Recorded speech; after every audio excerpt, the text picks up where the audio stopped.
Every man needs his all set. And we are live, live, live. Welcome in, welcome in, welcome in. We are live with the Shrine of Ma'at. We have our shrine elder, Baaba Heru, Ankh, Semaj, Ptah. When you come on in, let me know where you are coming in from.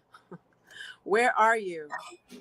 I am in the great city of New York. I'm in New York City, baby. Born and raised, Hartford, Connecticut, living in New York City. We have our shrine elder, a pillar of the community, and founder of so much for so many. So come on in and let me know where you're coming in from.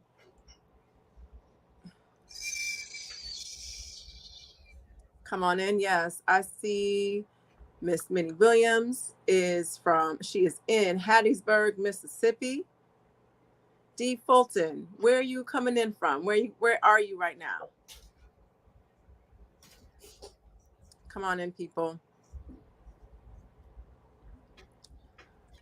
So tonight we are going to be discussing the opening of the way, the importance of ritual, the importance of routine, what the opening of the way means to the practitioner, and the origin of the opening of the way, and why it's something that we should practice on a regular basis, and what it means to add structure of like a framework to what it is that you do by having a discrete or a determinative beginning, middle, and end. Okay. And we have this by starting it with the opening of the way. We know we're about to start something great. So let's see where people are coming in from. Where are they coming in from? We have Joanne Jahai Adisi coming in from Columbus, Georgia. I did my time in Atlanta, Georgia. I am a Spelman College graduate. Thank you very much. I definitely was all up in the A. We have Ardent Plumbing. Welcome, Hotep. Peace and respect to you. Dallas is in the house. Desiree Hall is in the boogie down in the Bronx, baby. The Bronx. Power to the ether. Okay. I'm feeling that. I'm feeling that. From Meriden, Connecticut. Connecticut is in the house, baby. What's up? What's up? I'm from Connecticut. We have D. Fulton hailing from Knightdale, North Carolina. we have, let's see, where, oh my goodness, my thing skipped. Kenneth Dumpson. I hope I said that correctly. Coming in from Strong Island. Jamar, he's in Long Island. Big man 29, Miami. Thank you. That hot, pretty much wet climate. It's always good for yoga on the beach. Every time I hear Miami, that's kind of what I think about is yoga on the beach. We have Jehuti Ma'at Ross Sirius coming in from Wichita. I didn't know you were in Wichita. Jamar, one of our priests. Welcome. Ontario. We've got Vegas and Akima. We have the DMVs in the house. We got Trinidad. Okay. I feel like a club DJ, so I'm just going to stop doing the shout outs and make sure that we get right down to what we're about to do. So one of the things that's pretty awesome about living in New York City is the fact that we have such direct access to Baaba Heru. Baaba Heru is the principal person who was able to bring an understanding not only of Kemetic sciences and Kemetic spirituality, but our ability to actually practice Kemetic spirituality and begin to create space and institutions and a recognition that this is a legitimate spirituality. It is of our ancestors, and it is here for us to practice like we did, or how we recreate it for what we need in this day and age. So we are also grateful to Baaba Heru for his initial believing in himself and bringing this forth. And so without further ado, I bring to all of us Baaba Heru. Welcome, Baba. Neteru.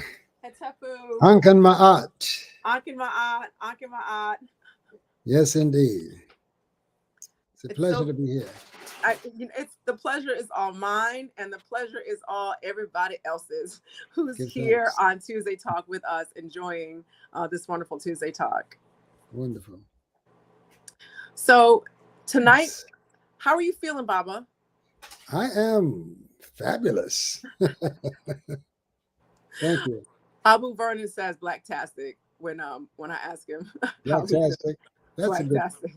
Mm, Great, great. So, Baba, can you give us, for those of us who are, in the audience who may not know about your bio, can you give us a bit of an introduction as to how you got started in this Kemetic legacy and what prompted you to create the opening of the way? hmm. Well, I repeat this many times. I guess they can go back and check my other videos. But yes, I must give honor and credit to my divine father, who was a Christian minister, who um, who was a bit um, satisfied, dissatisfied with the fact that there was so much shade being thrown on ancient Egypt. And when I was young, he used to tease me. He says, You're what they call a pretty boy. You're like King Tut. So I got to make you tough." And he succeeded, I must say, in doing just that. But he used to talk to me as I would go to his tailor shop to make buttonholes and do the overcasting on the inseam of the of trousers. He would say, I'm in this Christian faith and I'm doing great work here. He said, but I wonder why we have not spoken about what the son named Ham in the Bible has been about. And so that planted a seed very young. And he would tell me that I should study everything I could about King Tut because he was a very special king of the ancient legacy. As you all know, everybody knows him by this name King Tut, but his birth name was Atenra Tutank, which means the living sun on earth, literally. And later he changed his name to Amen Tutank because the Aten-Ra honors the visible orb that we see in the heavens every day, the sun, but Amen honors the hidden aspect of the Ra, the sun behind the sun.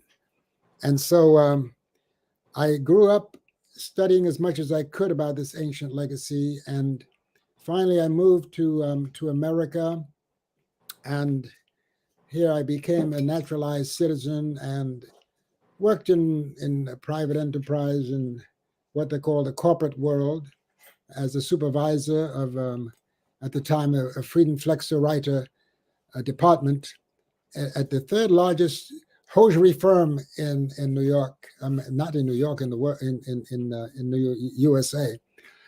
And one day I got a call from a friend of mine who said, "Listen, they're giving walking in exams. They want more black cops on the force because the New York City was overloaded and with other folks wearing the badge, and they wanted to show a representation of the people in New York City." So I went and I took the test. At the time, I was not even a citizen, and I took the test, and they said as long as you are a citizen at the time of appointment, then you could become a New York City police officer.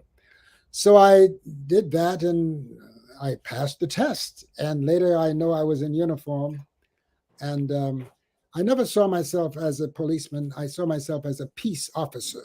Mm-hmm. I emphasize the word peace because that's what I think that an officer should do, is bring the peace by really making inroads into the community, talking to the people, finding out what their issues were as far as crime is concerned, and getting their cooperation. And that's something that I did. I would say sometimes to the detriment of others who just wanted to have arrest numbers and parking ticket numbers. And I found that to be a little troublesome because we were told in the academy that the first job of of one in law enforcement is to prevent crime. You can't prevent crime if you don't talk to the people who are the victims of crime. Right. And Right. so I spent my time talking to people and finding out what the issues were. And ultimately, I was moved to one of the toughest precincts in New York City, the 7-5 in East New York. Mhm. And in 1966, that was the Dodge City of New York City, of the boroughs of New York City. And but I went there, and they gave me a post that was 1 mile long on Sutter Avenue. And there I learned the art of interacting with the community and gaining their confidence. And that troubled some of my superiors who felt I spent too much time in conversations with the people, but I felt that was my duty. If I'm going to prevent crime, I have to know the people who are the victims of crime and see what they wanted to do to help me to lower their victimization. So I ultimately, someone, while I was pounding the beat, brought me a tape of Dr. Ben, known as Joseph Ben Jochanan. And when I put that cassette tape in my cassette player, I was amazed to find that Dr. Ben was saying some of the same things that my father used to say in the tailor shop. So I adopted him because my father by that time had passed in 64. And I adopted Dr. Ben as my spiritual father. And he did not know that. I did, of course. And as we speed forward to 1980, I became a craftsman. I found a gentleman who taught me the craft of creating sacred emblems of culture. His name is Anacleto Santiago de Colon, and he taught me that art. And so I began from then on to create ankhs. That was one of the first things that I began to do. Of course, the story is much longer, but I don't want to take up too much time with that. I want to get on to the subject tonight. But that's a little bit of my background. And ultimately, I ended up, after I began to create these emblems, I created one for myself, which I used to put over my handcuff case because the gun was here, the tool of death. So I carried this sign of life on the left side, on the heart side. That's And right. that got me into a little bit of trouble. They had me psychologically tested, and they found out that, yes, I was mad in a good way. and I used it to teach while I was pounding the beat. I would teach about the legacy. Matter of fact, that was a very effective way for me to clear the corner because some of the brothers shooting dice didn't want to hear anything about Africa. And they had been so brain stained and Mm. believing all the lies that Tarzan was the king of the jungle and all that kind of stuff. So, but I still persevered, and slowly but surely, some people would come and listen to my diatribes on the beat, and that is how I conducted myself. So here I am years later, and it was there when they transferred me from out to Coney Island to stand in front of Nathan's Hot Dog. I was walking up the block on one of my lunch hours, and I stumbled upon a used bookstore, and in there was just about every book that one would need to study this legacy. All 3 volumes, 4 volumes of Gerald Massey's books, the Book of Beginnings, A Natural Genesis, 2 volumes, Book of Beginnings, 2 volumes, and Ancient Egypt, Light of the World, 2 volumes, and then 1 volume of his lectures. And I also found the works of Sheikh Anta Diop in there. I found the works of Albert Churchward, Signs and Symbols of Primordial Man, and the Arcana of Freemasonry, and also the books by oh,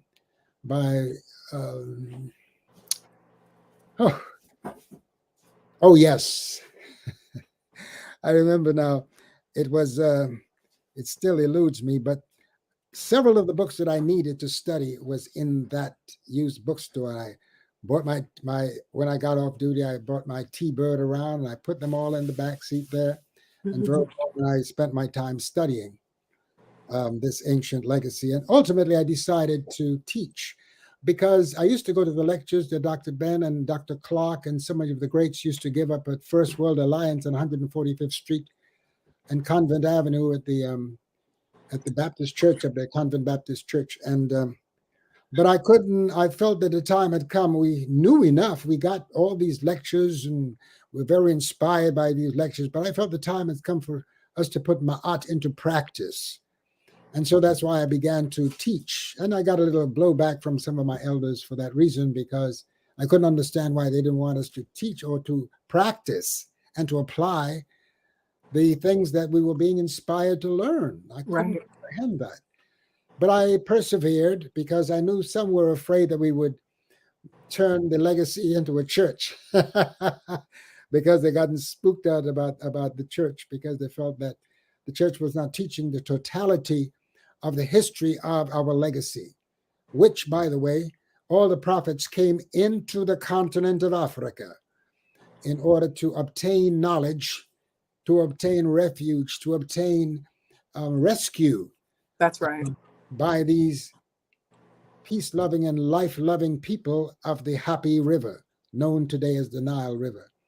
And so I began to teach and share this knowledge. And ultimately, after a few years of teaching Kemetics 101, several students came to me and said, well, Baaba Heru, we need a ritual, something we can do every day. And I was a bit hesitant to do that, because I knew that my elders were looking over my shoulder and were willing to criticize, to give me guidance, which I did not really need at the time, because I knew what my mission was. I knew it from the time I was a child, at the behest of my father.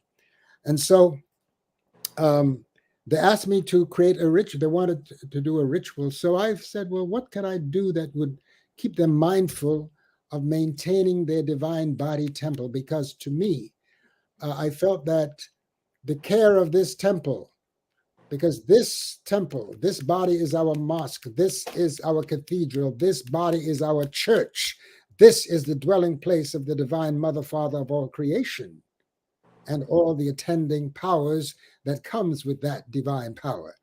And so I used to leaf through so many books on ancient Egypt, and I saw that there seemed to be a preoccupation with these, what they call the canopic jars, that contained the main body organs of the deceased kings and queens. And I said, wait a minute. Since I was stressing so much in Kemetics 101, the need for us to change our dietary habits, because we, especially we men, we're eating too much acidic foods, poisoning our women with acidic sperm. And so I decided to place emphasis on the care of the body. And so I said the ancestors took these organs out. They took out the lungs. They took out the small intestines. They took out the liver, and then the stomach and large intestine together in one jar. And they would mummify or sahufy these organs and wrap them in hundreds, sometimes, of yards of fine linen, and put them in the resting places. They put them into jars after they wrapped them in this fine linen. In King Tut's resting place, not only did they wrap them in fine linen, but they put them into golden jars with his face on it. And also, and then in those jars, in the golden jars weighing 7.5 pounds of 22 karat gold. And they put those golden enclosures for these body parts into that white jar, and then they put those 4 jars inside of a shrine that had the cobras all around, the cobras of power, of Kundalini power, all around these shrines. And I said the ancestors were trying to tell us something in death, that if we preserve these organs in life, we would have a maximum lifespan. And so I said, well, I will make a ritual out of this. And that's how the opening of the way came into being. Finding that not only these sons of Heru, which we later found out were not canopic jars, but they were called the Mesu Heru, or the children of Heru, because each of us is Heru, the hero of our own temple. That's And right. the guardians of our temple are within. They and house themselves in these various organs that the ancestors codified as guarding these various organs. And so I said, well, we can begin a ritual by saluting these guardians. First, we have to salute the divine, Neteru, and then we must give honor to the Neteru and to all these forces of creation. And if we do this every day, in addition to reading the 42 confessions of Ma'at, which was the basic ethical and moral code of our ancestors, that this would get our day started. So I told the initiates, well, okay, we'll begin to do this, and you must do it at home. When you get up in the morning, do the opening of the way. And I don't know if you have a tape of that, We so do. you can share that with the audience, and then after that, I will then explain exactly what was happening. Okay, so Sean, if you could play the video, you can put myself and Baba in the back, so it's just the video of the Precisely. opening of the way.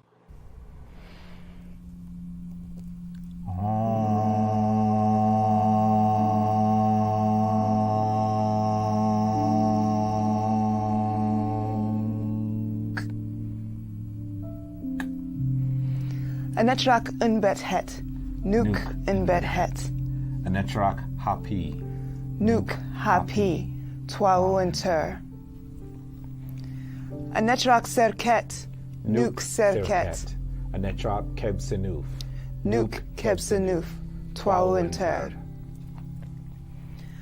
Anetrak ast, Nuk ast, Anetrak amset, Nuk amset, Twau enter.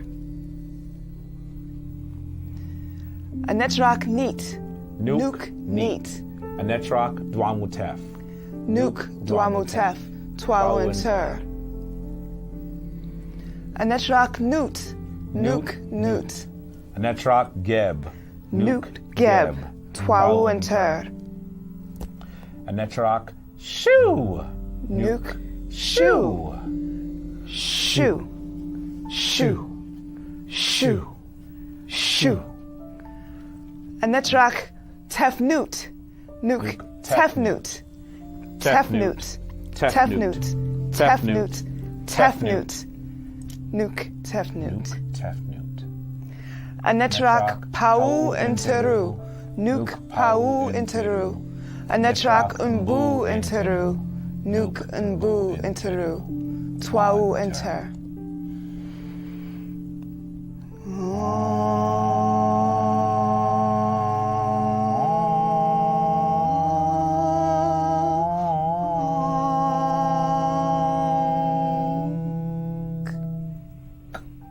Twau enter.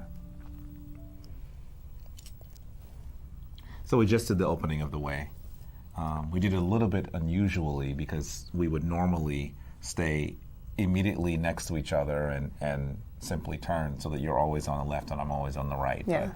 But, Due to television and thanks cables. to television and cables, we We didn't were do it unable that to way, do that. so. Wow. Hello? That's Yeah. fabulous. My gosh, that was about what, 1998 or something like that.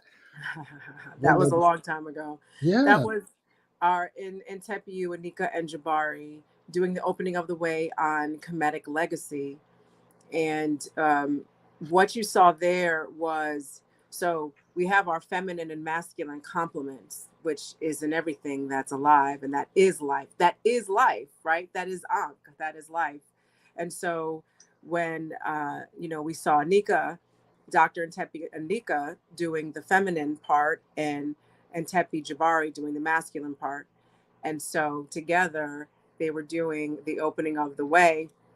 And just like what Baaba Heru was saying, the women are the divine feminine protectresses, and they're protecting the sons of Heru, which is kind of brought to us in terms of the canopic jars, because each one of them is a son of Heru. Jamar, can you put up one of the pictures of? Can you put up the picture of the canopic jars that has the face of them? Yes, that one right there. I don't know. Can we zoom in on that? Just that one by itself, and yeah. Happy. Mm-hmm. Mm-hmm.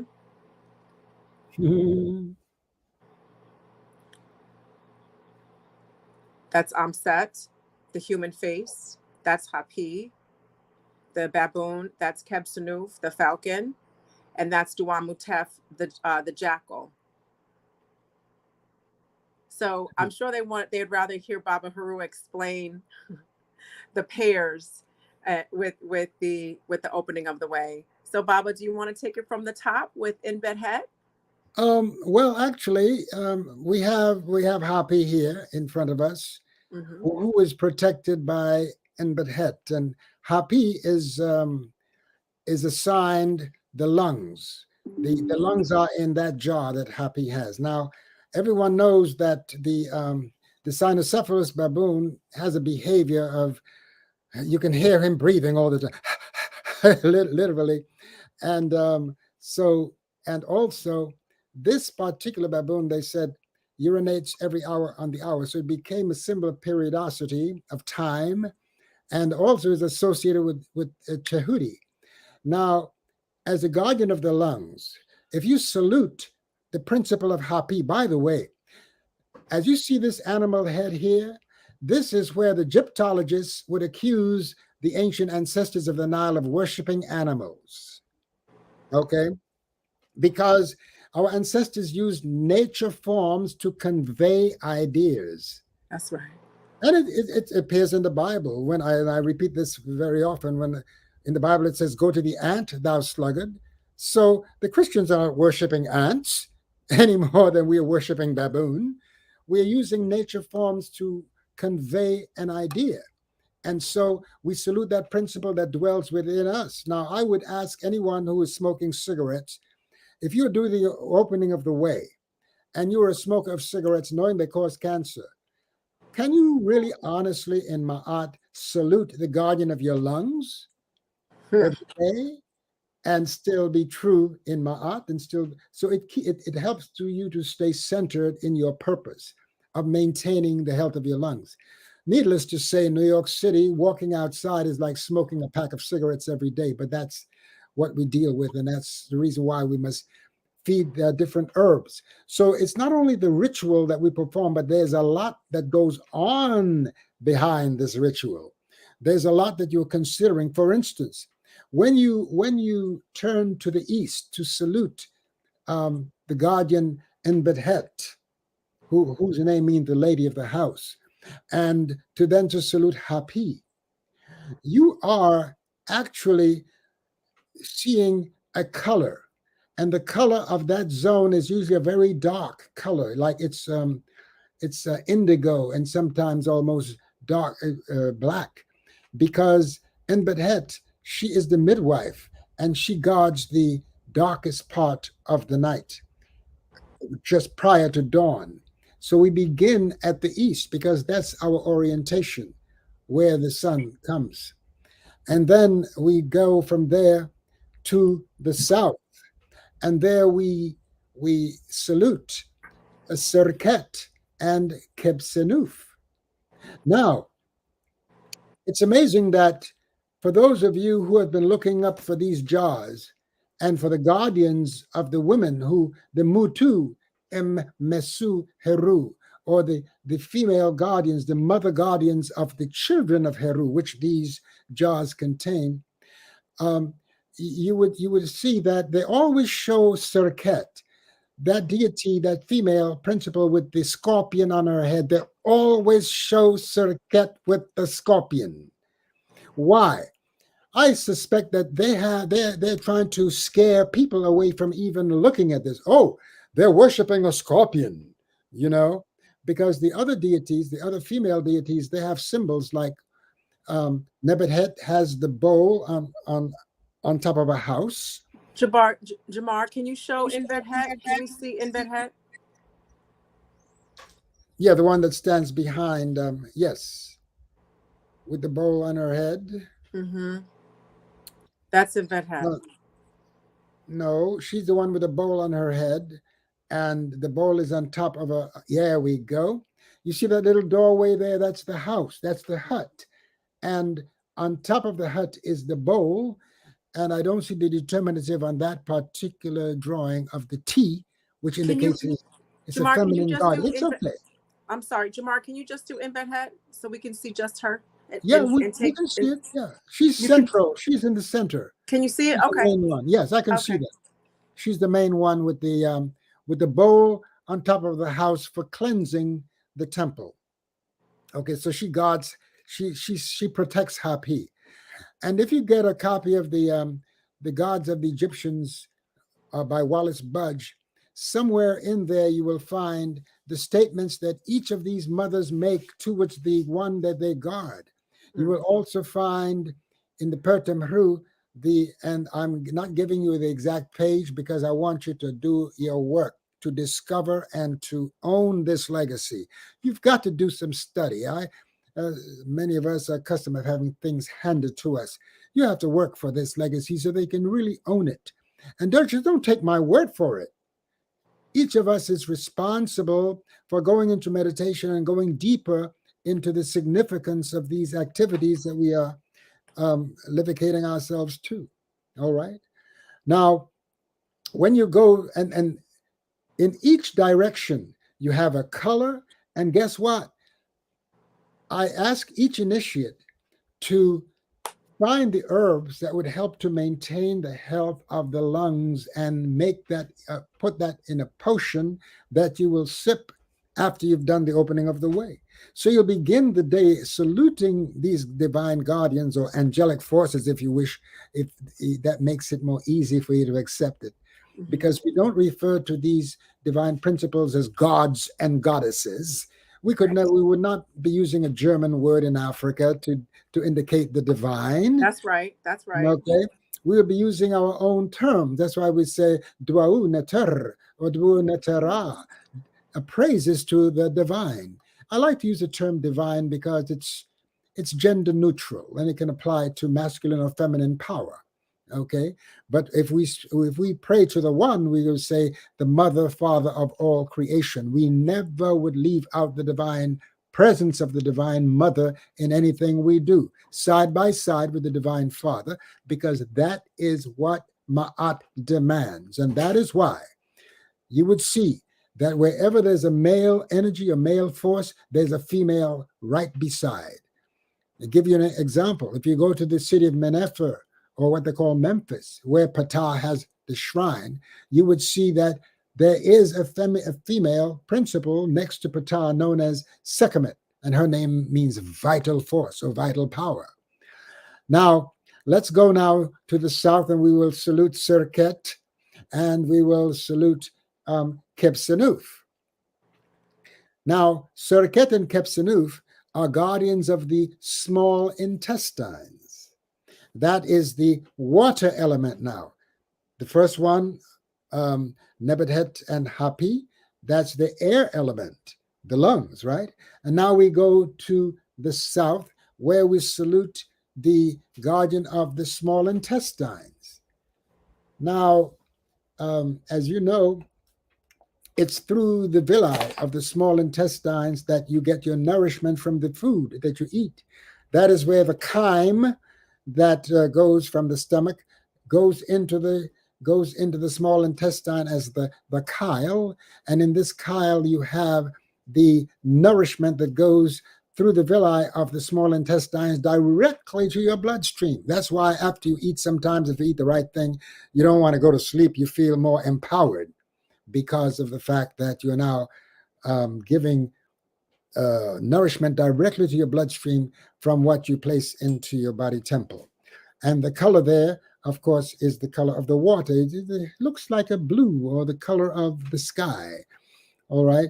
And you will see that color. There you go. And then you will also do the investigation necessary to find what herbs should I use to maintain the tone of my small intestines. So you see, this is an exercise not only in a ritual moving in these directions, but it also forces you to study your internal organs and what you can do to aid them. And these millions of these armies of cells that are in there doing their work so silently and so perfectly to maintain your Ankh, to maintain your life. Okay? And now we go now from there, we go to the west. And there you would find the sister of Nebuchadnezzar, who is at the east where you began. And her name is Ust, or Set, as some would say, known in the Greek as Isis.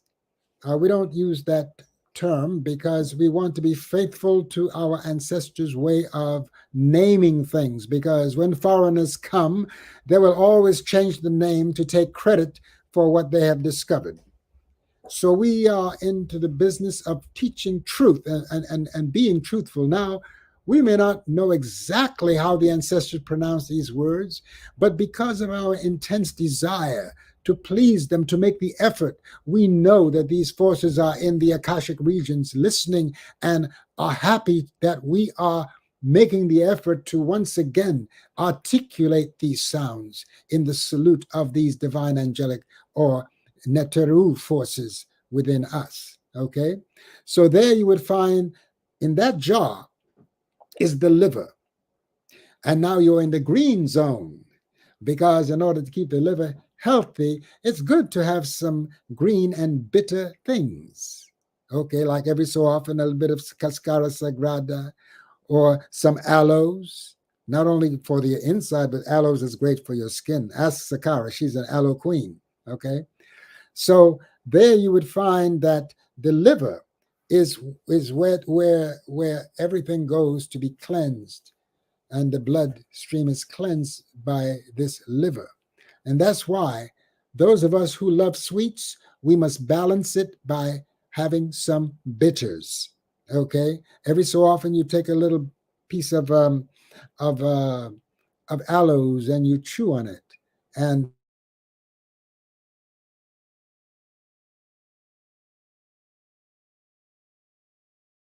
find out what herbs will help you to maintain the tone of your liver, the health of your liver, that does so much to purify your bloodstream from all the mess that we are sometimes habitually putting in it, because we have developed some generational habits that have us like eating certain foods that we should we should put under the sole, SOLE, of our feet, and not call SOUL food, because I agree, Baba. any food that promotes the death of your body or that becomes an insult to your stomach and large intestine and your liver should be trampled underfoot. So that's where I call it the soul food that you should not be putting into your mouth and going into your body.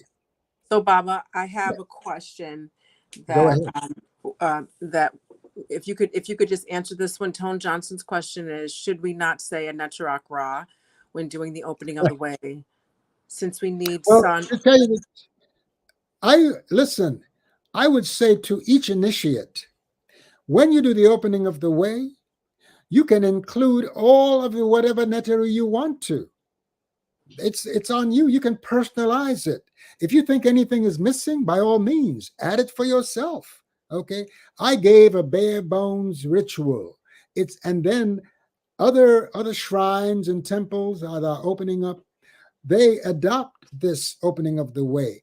And each one of them have a little subtle difference, which is fine. We are not dogmatic. We That's don't say right. you should only do it this way. Oh no. And that's the reason why when I taught Kemetic 101, I never sought to bind initiates onto my person. This is not a personality cult. This is about spreading our culture. That's All right. right. And so I always was amazed to see that people who adopted this ritual would put their own spice into it. And I said, that's so fabulous. I love to see that, because, the spiritual path is something that's very personal. And it's not something that can be imposed from the outside. It allows you the freedom to investigate, to see what would happen. That's what the spiritual life allows you to do. It frees you to find out and to experience certain states of consciousness, whereas belief locks you into a door without windows. But when with knowledge, you have to open the door and venture outside and see, what you can learn, what you can explore. That's the difference between belief and the spiritual path. The belief path, of course, has passed now because we've gone through Pisces, the age of I believe, and we are now into the I know age. And guess what? There are some people who are pissed off that this age is here, because it means that now the wind, everything, the knowledge is in the airwaves. Okay, look, we have the internet, because the knowledge is available now to everyone who dares to peek behind the veil. Or rip it down. Huh? I said, or those of us who ripping it down. I'm not peeking, we tearing it down because we all want to see. Ripping the veil, off, yes. Because we want to free up our minds so that we can now have knowledge to govern our behavior, not just belief. Okay. I always say the bee on the leaf gets no nectar. You've got to go to the blossom. You got to go to the flower to get the nectar. You got to go to the truth. Okay. Right. Because the blossom is the sum total of everything that comes from the root. That's the gift that the plant gives to you. It's very scent, its odor is what is the gift that comes from the soil itself. Okay. And now, so we are in the zone, as I said before, of the liver, the guardian of the liver, and there we will see the color green. And, for those who like too much of the booze, that green turns it into yellow, and you get what they call jaundice. And you will see people have this yellow complexion and yellow in the whites of their eyes because they have liver damage because of too much alcohol. And I would say that part of the reason why the ancestors used the head of a human being as the guardian of your liver is because it's on the face of a human being that those people who are able to read faces can tell what the condition of the liver is. You notice that people who are drunk, they usually talk to the side of their mouths. They do all kind of contortions with their face. Okay. And you can just about tell this person is really inebriated because they contort, twisting their lips in all kind of shapes and forms when they are high and when they're drunk. Okay. And so that's just my take on it. I'm not saying that everyone should think the same thing. But as I would meditate, I said, why do they use these animals? Why is they use the face of a human being as the guardian of the liver? When they used a baboon for the lungs, they used a falcon for the small intestines. Now we are seeing a human head. Why is this? And that was my meditation, that the face will let you know the condition of the liver, the complexion of the face. And now we move now to the north. After we have saluted Ust and Mset. Mset, the very name Mset means to make green, which invites us to double up and triple up on our green intake. I'm talking about raw green.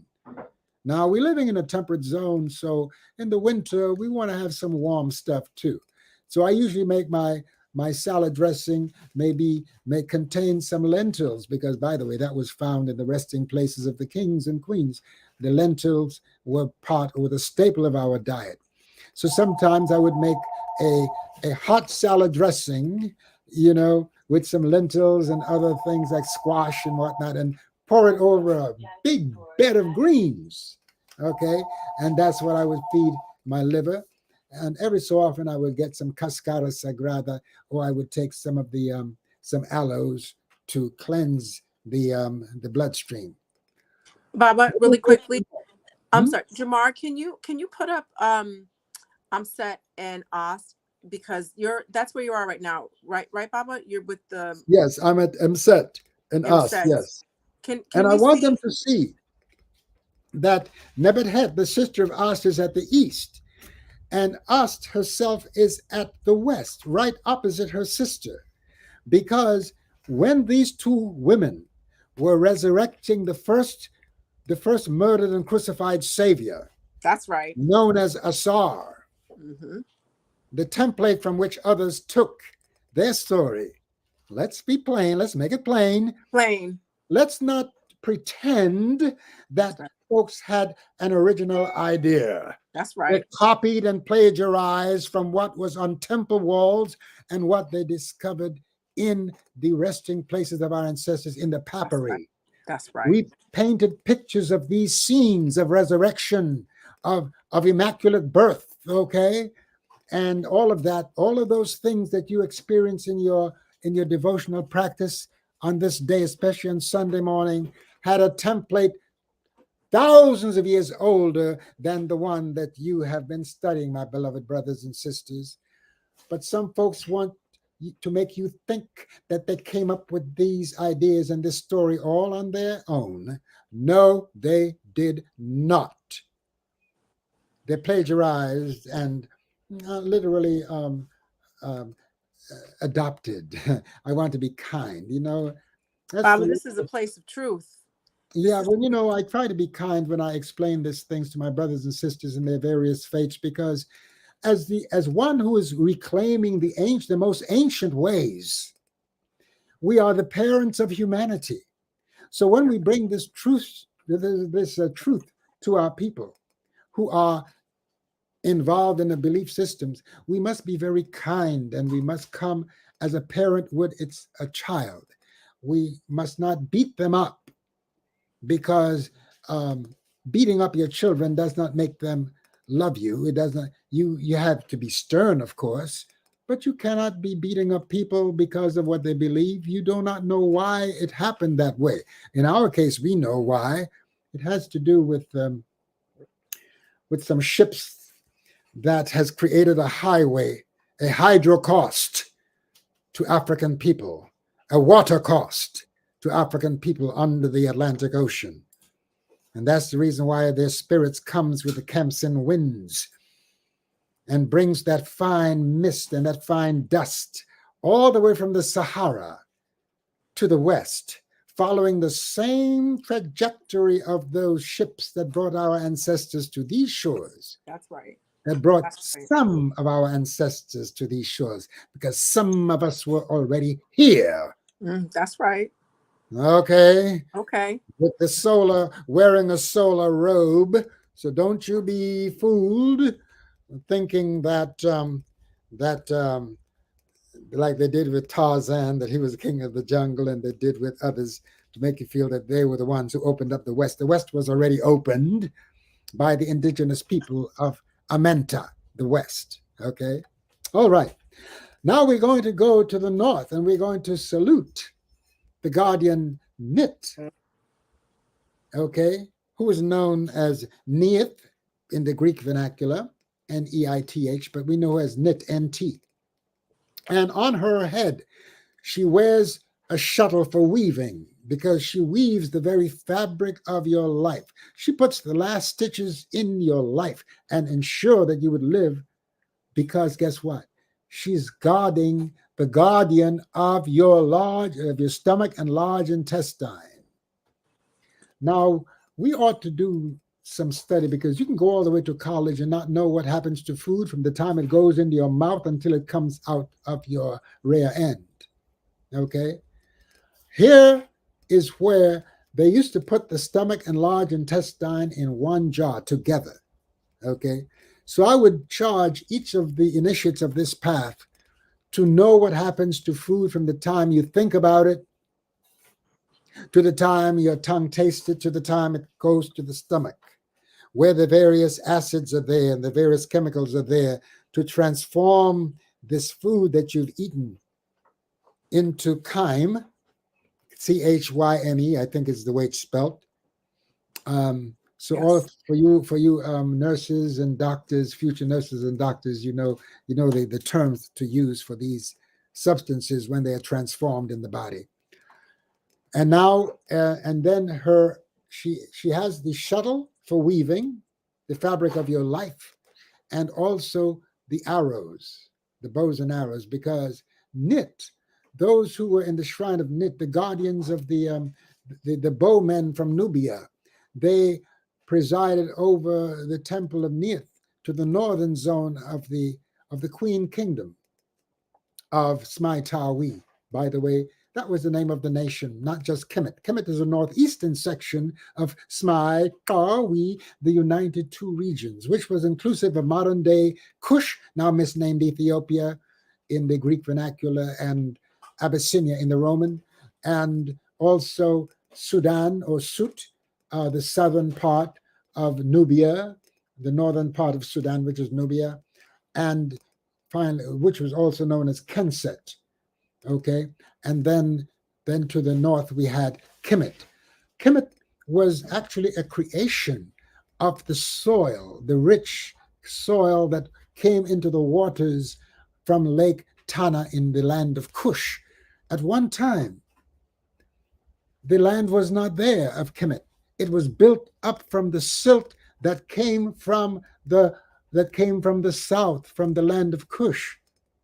That's the reason why the Rastaman say that Ethiopia is the daughter, that Kemet is the daughter of Ethiopia. Okay? And that is true because at one time the land was not even there. And that's why that silt, 75% of the waters of the inundation, which took place every year, the Happy River, known as the Nile, had its menstruation. Okay, it's divine menstruation. And this activity of the movement of the waters of the Happy River on earth was heralded by a cosmic event that took place, the rise of the star Abut Seshat, known today as Sirius, also known as the dog star because of its association coming out of the Canis Major, which we call the constellation of Anpu, the jackal, the Canis, the dog, okay?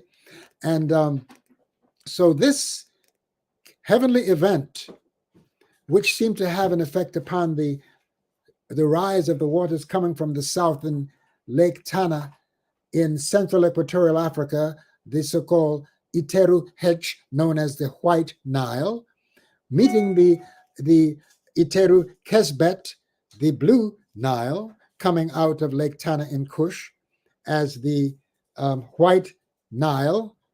The Neteru hedge came out of Victoria Nyanza in equatorial Africa.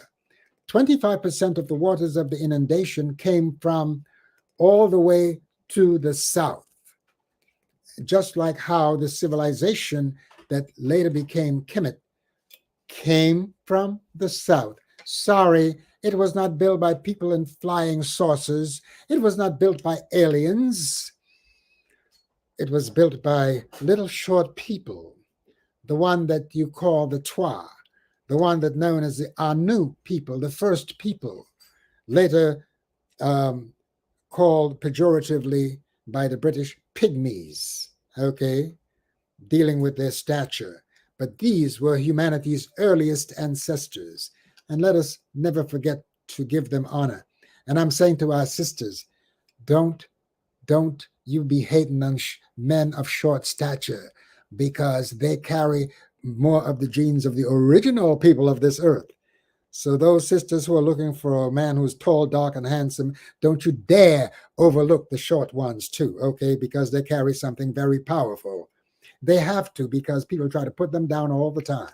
And we don't have that in Kemet, okay? As a matter of fact, one of the first images of Ptah was as a Twa, one of those little people who lived in the forest of Africa, okay? So don't you ever forget that.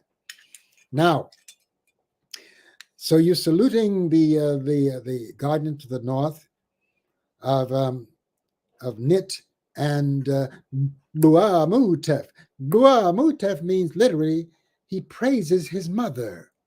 Again, you better believe, because when you go to evacuate your large intestine, you better give praises, because if you are constipated, you would find it very hard to praise your mother or to praise anybody, because you're there straining and busting up your rear end and becoming a victim of varicose veins of the anal passage, which gives you what they call hemorrhoids. Okay, that is why you must put more raw green and more foods that have roughage so that you will have a calm evacuation and not be causing problems for yourself later in life.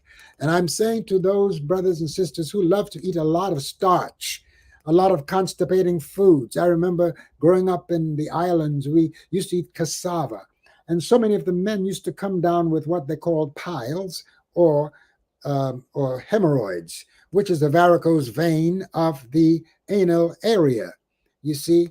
And sometimes these veins would break and bleeding would take place, you see. So we have to be very careful how we take care of these organs. That's the reason why I say to the initiates, please study herbs and what to feed each one of these organs. Now, you can compound these herbs together to create a brew, which you can have in the morning or in the evening or whenever the spirit guides you to. But you have to make herbs, the intake of different herbs and different green foods, a staple of your dietary practice, okay? And watch out for the icons of food of the West, okay? Watch out for the hot dogs. Watch out for the pizza pies. Watch out for the hamburgers and all of those constipating foods, because that's what's taking us out. You notice with this COVID stuff, the people who were most obese were the ones who died fastest, okay? That's right. So we have a vested interest in taking care, and the opening of the way is a way to stay mindful, because we can be very easily distracted, mindful of our need to take care. And after we have saluted all the guardians, all those 8 guardians, the 4 females and 4 males of the house, now you're ready to put the roof on your house, to give adorations to Nut, to give adorations to the floor of your house, to give Geb. And notice here that heaven to us was feminine, because that's the womb that holds all the objects of creation. So it makes sense that that would be feminine. And to us, the earth was male, Geb. That is not to say that the earth does not have a female aspect. Oh, Mother Earth, we call her, because her topsoil is the one that feeds us. The topsoil is her breast that grows the foods that we put into our bellies to be nourished, okay? So the bedrock, however, where the minerals are, is given to Geb, the male principle. Excuse Okay. me, Pablo. Excuse me, Jamar. Yes. Can you put up the picture of Newt and Geb? We have a few of them, and I wanted to, yeah. So There we go. there we go. Mhm. And By the Sean, way, can you take me off, Sean, so we have a bigger, closer view of Baba and the picture? now I want you to keep an eye on Newt. Now, on some of the icons, sometimes you would see that Geb has a henonym, which they call penis. I don't like that word; it's too puny sounding for us. We call it henonym, coming from his navel, not from his crotch, from his navel area. This is what we call cosmic conception. And between Nut and Geb, Nut is your ceiling or your heaven, and Geb is your earth. Geb is your foundation. So your very ideas come streaming to you from space, okay? Not from your brain. Your brain is what processes the visions that you get from the cosmos, y'all. All right. And between Nut and Geb, finally, we salute Shu, the air element, the wind, and Tefnut, the moisture. And in some of the iconographies, you will see that Shu is shown as someone kneeling on a symbol for gold, and in Shu's hands Ankhs are on his elbows, Ankhs are all over, Ankhs are in his arms, because that is the zone, that's the atmosphere that gives you your life, your breathing and your water. And you know, your breath is filled with water. If you doubt me, get a mirror and breathe out on it and see if a mist of water doesn't come out. Okay, so they both work together. Okay, so these are the various principles that we honor when we do the opening of the way. We say Anesharak Nut, Anuk Nut, Anesharak Geb, Anuk Geb. Duau inter. Notice we say duau inter. We say praises to the divine for these divine forces and for the ancestors for leaving us a template by which we can renovate our consciousness along the lines of our ancestors. We must honor our source, not just these latecomers that try to be the know-all and be-all that we are supposed to be following. No. We must follow the path of the ancient ones. And this way we would not be suffering these hurricanes and these tornadoes that's tearing up the earth, because there's an entity that has invaded this planet, an entity that's pure evil that we refer to as the Apap, a many-folded dragon that conceals so much evil in its folds.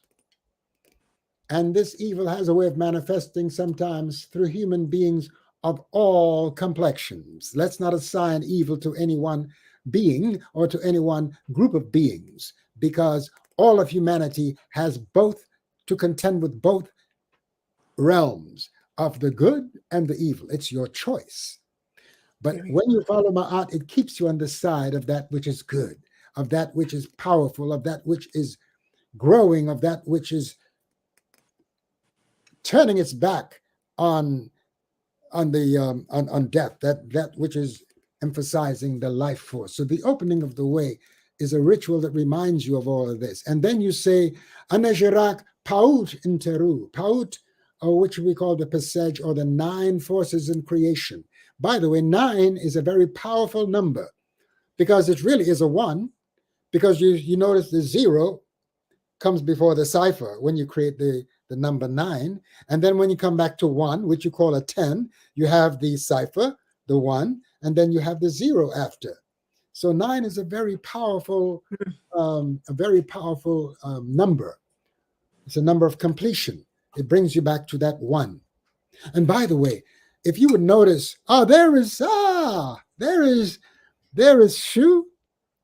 And look at Shu has in his arms, you have in his bicep, he has an Ankh hanging from his bicep, from his right bicep, and there is the four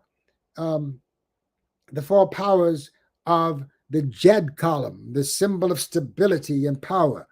And flanking them, there is the eyes of Heru, the Ma'at Heru, on both sides of the.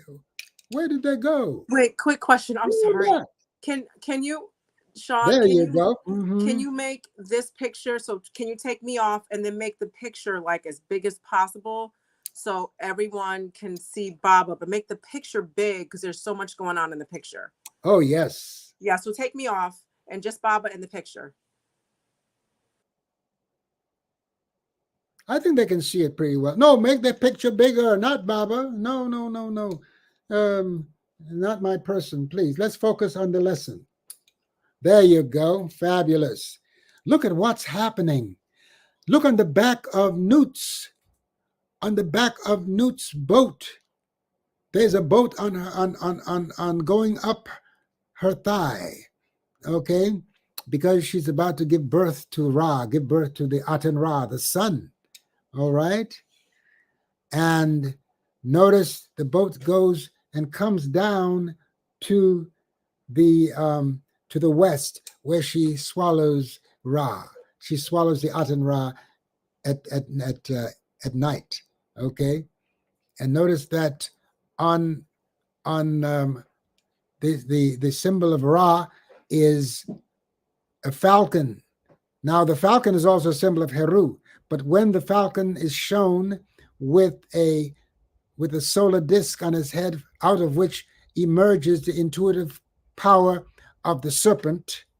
Go to the Be ye wise as serpents and harmless as doves. People say, well, why all these snakes in ancient Kemet? Because look, your Bible says that serpents can teach you things, okay? And the serpent really is your what they call in the East in India the Kundalini force, okay? We call it the second power, the second force, okay, or the Sekhmet force. And there is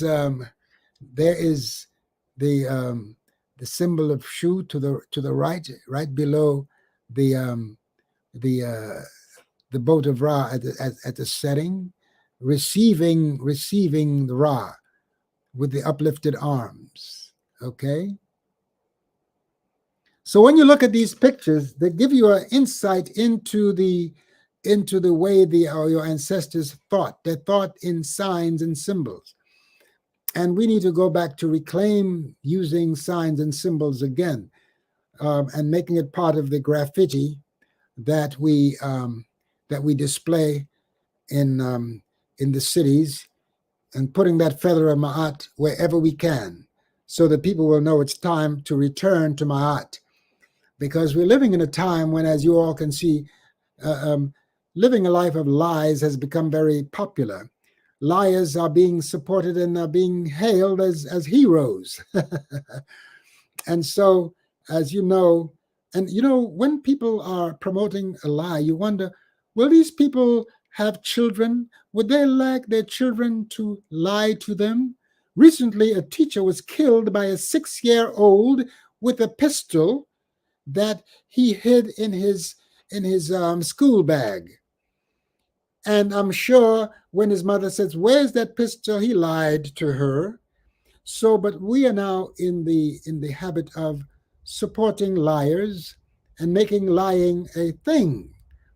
Meanwhile, we don't want our children to lie to us, but we are setting them a perfect example so they can grow up as liars, are we not? Huh? So that's why now Ma'at is needed more than ever before. And I say this to my brothers and sisters in the hip hop world. We are killing ourselves. We're walking around wearing that cross that reminds us of a crucifixion, of a tremendous, of a terrible violence visited upon a great prophet. Okay. Meanwhile, we are trying to remember that we are told this prophet died for us, but we are killing each other, okay, with these guns, being driven by people who are supporting lyrics that encourage violence in our communities. And not only in our communities, because everybody throughout the world is listening to hip hop. And many of the producers are encouraging the writers of these lyrics to put nasty terms in there to give young people nasty ideas. And it's filled with pornography. And that's another thing that they're training the youth to turn away from a righteous life and a more attention that should be paid to the development of their sexuality and their sensuality. And so we must pay attention to what's going on and bring back Ma'at, because the whole purpose of the opening of the way is to open our consciousness to the maintenance of Ma'at, righteousness, balance, order, truth, reciprocity, sobriety, harmony, and propriety. All of these divine principles in English reside within the principle of Ma'at. Okay, and she's shown as a woman with a feather in her headband. Okay, while today we see the one who they replaced Ma'at with, Just Ice, who you call Justice, she pretends that she doesn't see who's filling up her jails, okay, with her blindfold. And everybody knows that's a crock, because who's filling up the jails? Continuing slavery through a 13th Amendment, where people are being put in jail for having a little roach of marijuana in their possession, and they're being enslaved once again, because the 13th Amendment provides for the enslavement of so many people that are now working for corporations in these jails. for 10 cents an hour, maybe not even that much, more like 5 cents an hour. Okay. So this is what is going on. So this is why we must raise Ma'at once again. But to raise Ma'at, you've got to bring yourself into Ma'at. So you become a walking testimony to the efficacy of living a Ma'atian lifestyle, of keeping your body in perfect balance, getting your exercise. And that's why I've started walking more than I used to. Okay. Notice that the two falcons right underneath shoes, who is in the center, that is a falcon Heru. And notice the symbol of Ma'at is right in front, that feather of truth is right in front each of those falcons. And that's who you are, beloved brother and sister. You are the falcons of truth. You are Herut, you females. You are Heru, you males. And when you are Heru, when you've taken that anointing on, and that's something that no one can put on you. That's something that you must put on yourself to be the hero of your own life. That's where the word hero comes from the word Heru, even though the Greeks changed it to Horus to hide the origin and the true sound of the hero in you, the Heru in you. And look, one thing about the Heru, the spirit of Heru, it has a keen vision. It never misses what it aims for. 2 miles up in the air, it spots a mouse or a flock of pigeons 2 miles down, and it decides which one it's going to have for dinner or for breakfast, and it's on it in no seconds flat. From 2 miles up, it never misses what it aims for. And this is the kind of attitude that those of us who claim this legacy must have, that we will always aim for the good, aim for the highest, because the falcon flies higher than any other bird. There's only one bird that outflies the falcon for short distances, and that's the one they call the mockingbird.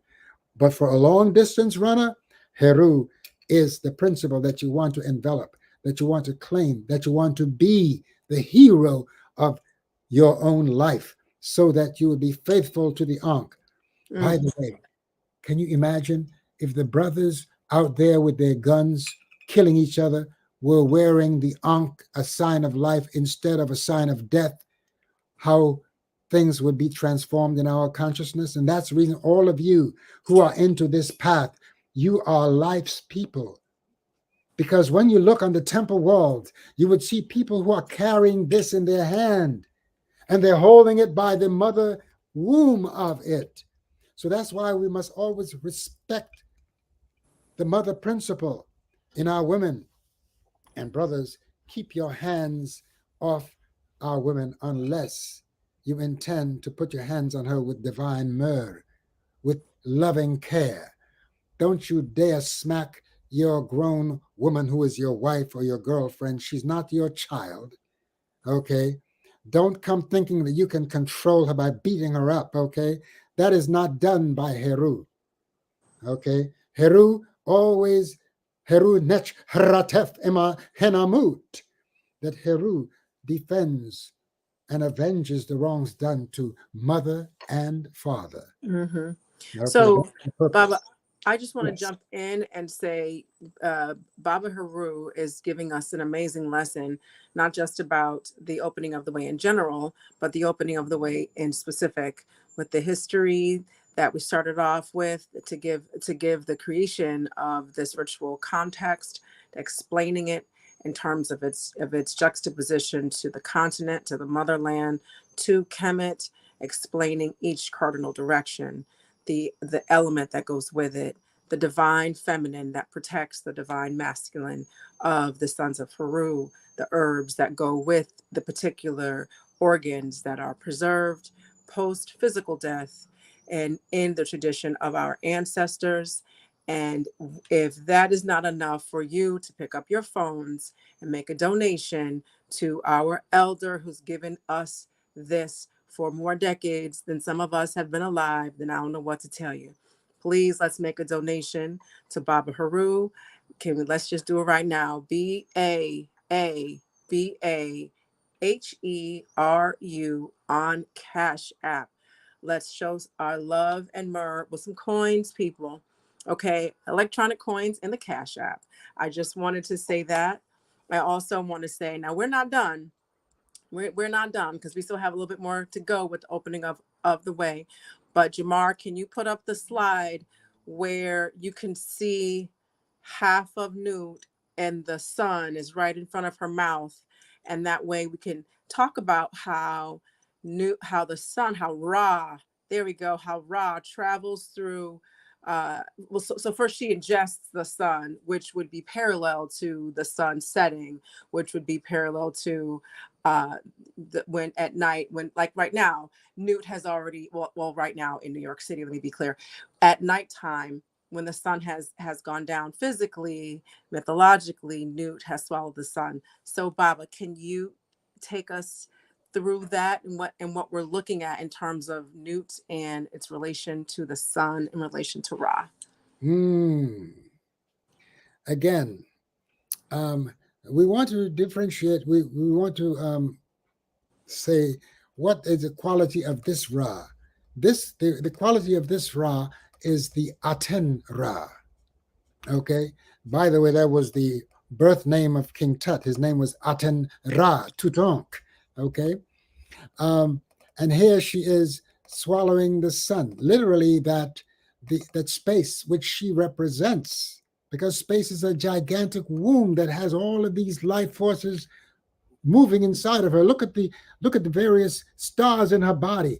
Each of those are constellations, and there are billions of these constellations in heavens, in the heaven of Nut.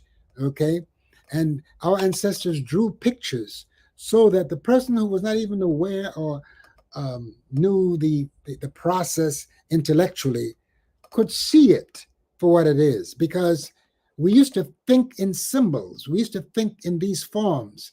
And that's why our ancestors used drawings in the same way we use graffiti today. Only problem is that the graffiti we're putting on the walls is not this kind of cosmological graffiti.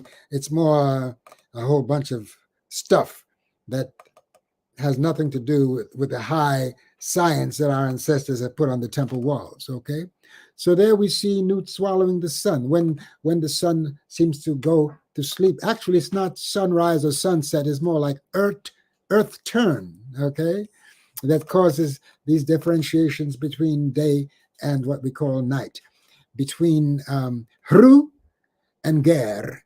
Hru is the day, Ger is the night. Okay. Oh, you notice I roll my R, and I want you all to practice rolling your R to energize your Ra, because your Ra, right in the center of your what you call the solar plexus. Why do they call it solar? Because when you flex, when you say R, you have to flex that muscle, that solar plexus region, and it sends heat throughout your body. Okay, and that's one of the things when you're walking in the cold. When it gets very cold, you just mumble to yourself and see if it doesn't warm up your body. Okay. When I had to do straight H, because they used to come and supervise me all the time because I was too uppity and they wanted to teach me lessons, I would stay warm out in the cold because I had to be out there if I didn't want to be disciplined. And so I would say,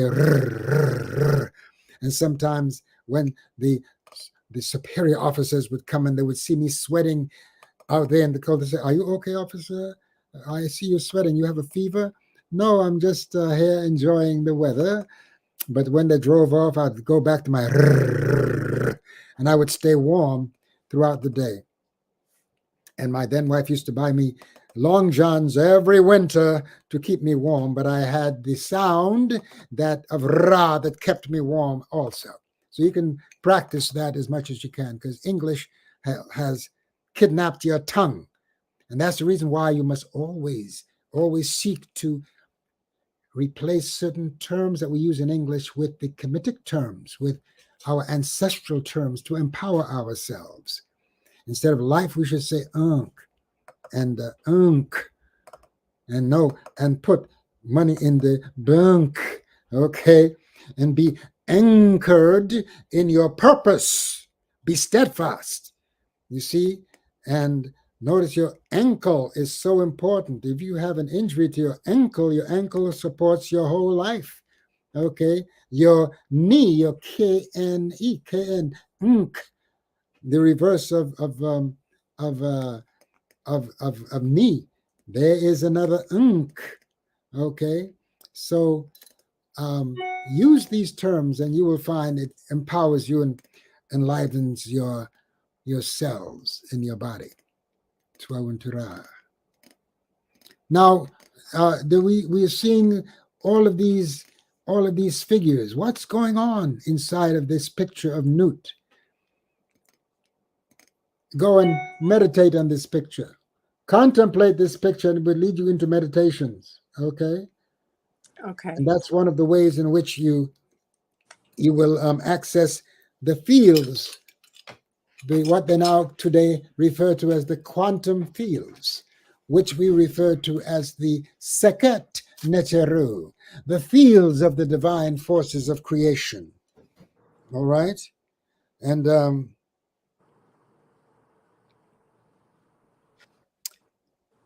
So when you're doing your own research, you're especially when you see a Neteru such as Newt, you'll see Newt interacting, if you will, with other Neteru.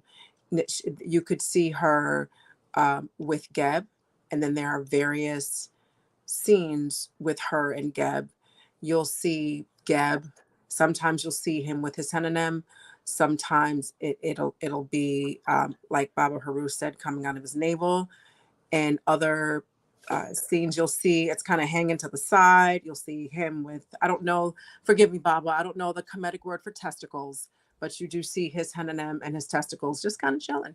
So that's one scene that you'll see. the testicles are geri, which means beneath. Okay. What's the Kemetic term for just chilling, just hanging around? What's that? What's the Kemetic term for that? Because we see Min who has an erection, and we see Geb who's just kind of laying. He's just really relaxed. Well, no, Geb is not.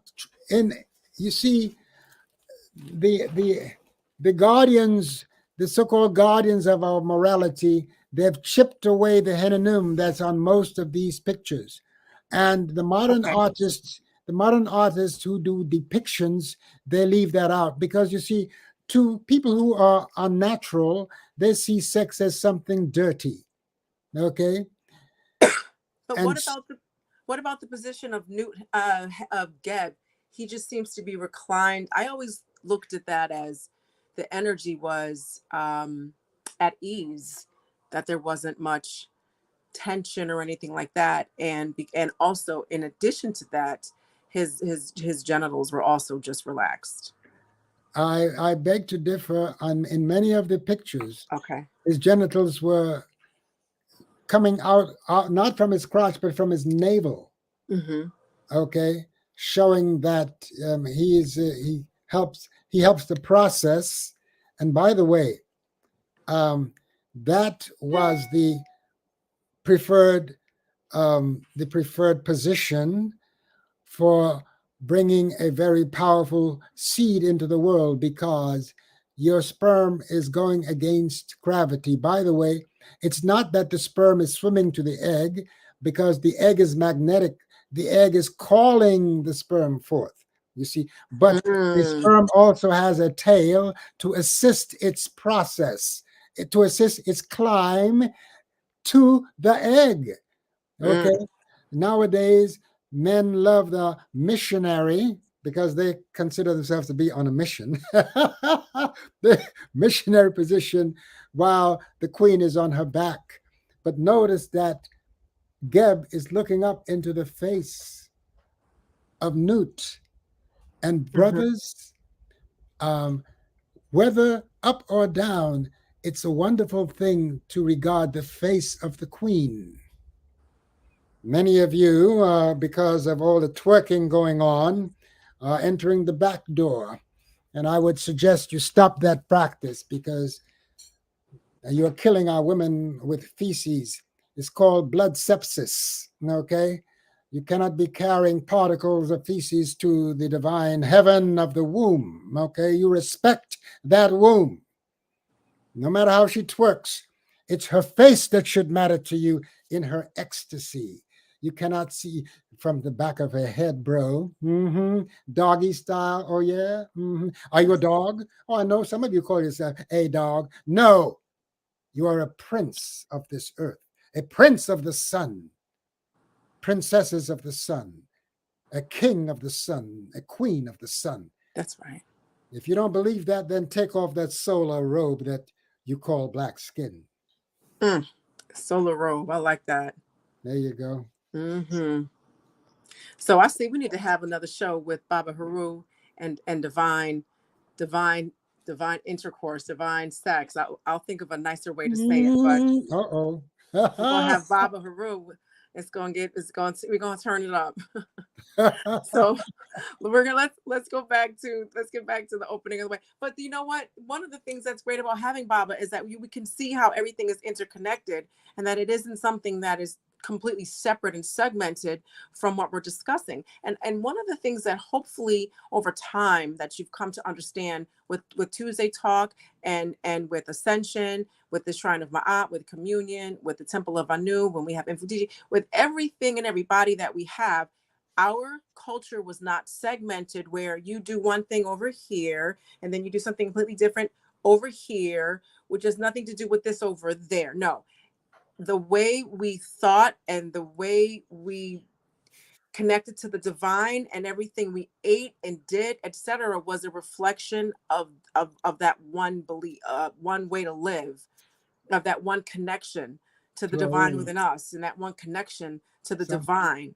So there is no segment that's separate and non-tangential to something else. And we see that in our explanations, how they can go in infinite 360 degrees, because that's how we lived our lives. So even with our Tuesday talks and explanations, you hopefully are able to kind of sense that when we start talking about one thing and then we end up talking about something else.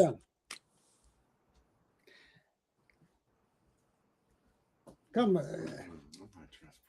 Oh, he's so shy. That's my son. That's Eleton. I named it after the rising sun. Yes. You won't come on camera? Come on camera. Well, you know, he's very shy. Well, he's not really shy, but he says, I'm not in my, because he came to do some work, some cleaning up in the back there. So he's saying he's not fresh right now. He said he ain't fresh. You don't want to right, you know.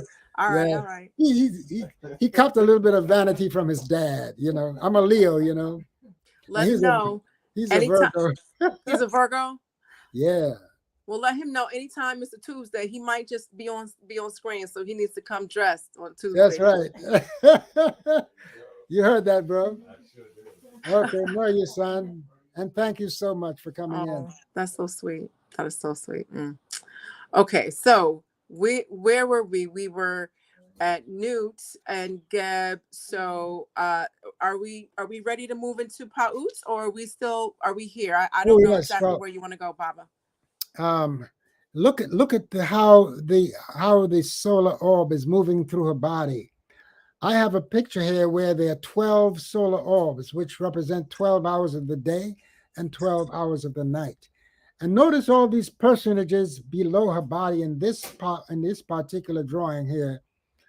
I mean, it's filled with so much going on in the cosmos and on our earth, you know. And just reading these symbols alone is a wonderful thing for us to contemplate what our ancestors are trying to. And you notice they are very much into the star world. Nowadays, people are talking about star travel. Now people are talking about the quantum fields, how to access these fields of the cosmos. Okay. Nowadays, we're talking about Atlantis, Lemuria, and Mu, and Nibiru. Okay. I need to say that I think that some of us are very involved into the what if by dealing with the story of Atlantis, that legendary place, of Lemuria, another legendary place, and of Mu. I'm not saying that these places did not exist. They may have existed, or they may have just been aspects of consciousness that humanity had arrived at various phases in their development. Okay, it may not have been a place of geographical location. It may have been a place of spiritual location. Atlantis may have been a state of mind, a state of higher consciousness. Okay, but you see, because you can put your finger and you can get on a plane and go and visit Kemet, there are some forces that are trying to throw some S in the game, if you know what I'm saying, to keep you from investigating what's before your eyes, because a lot of us like to speculate about the what if existence. A lot of us like to avoid the study needed to own our legacy, to reclaim it again.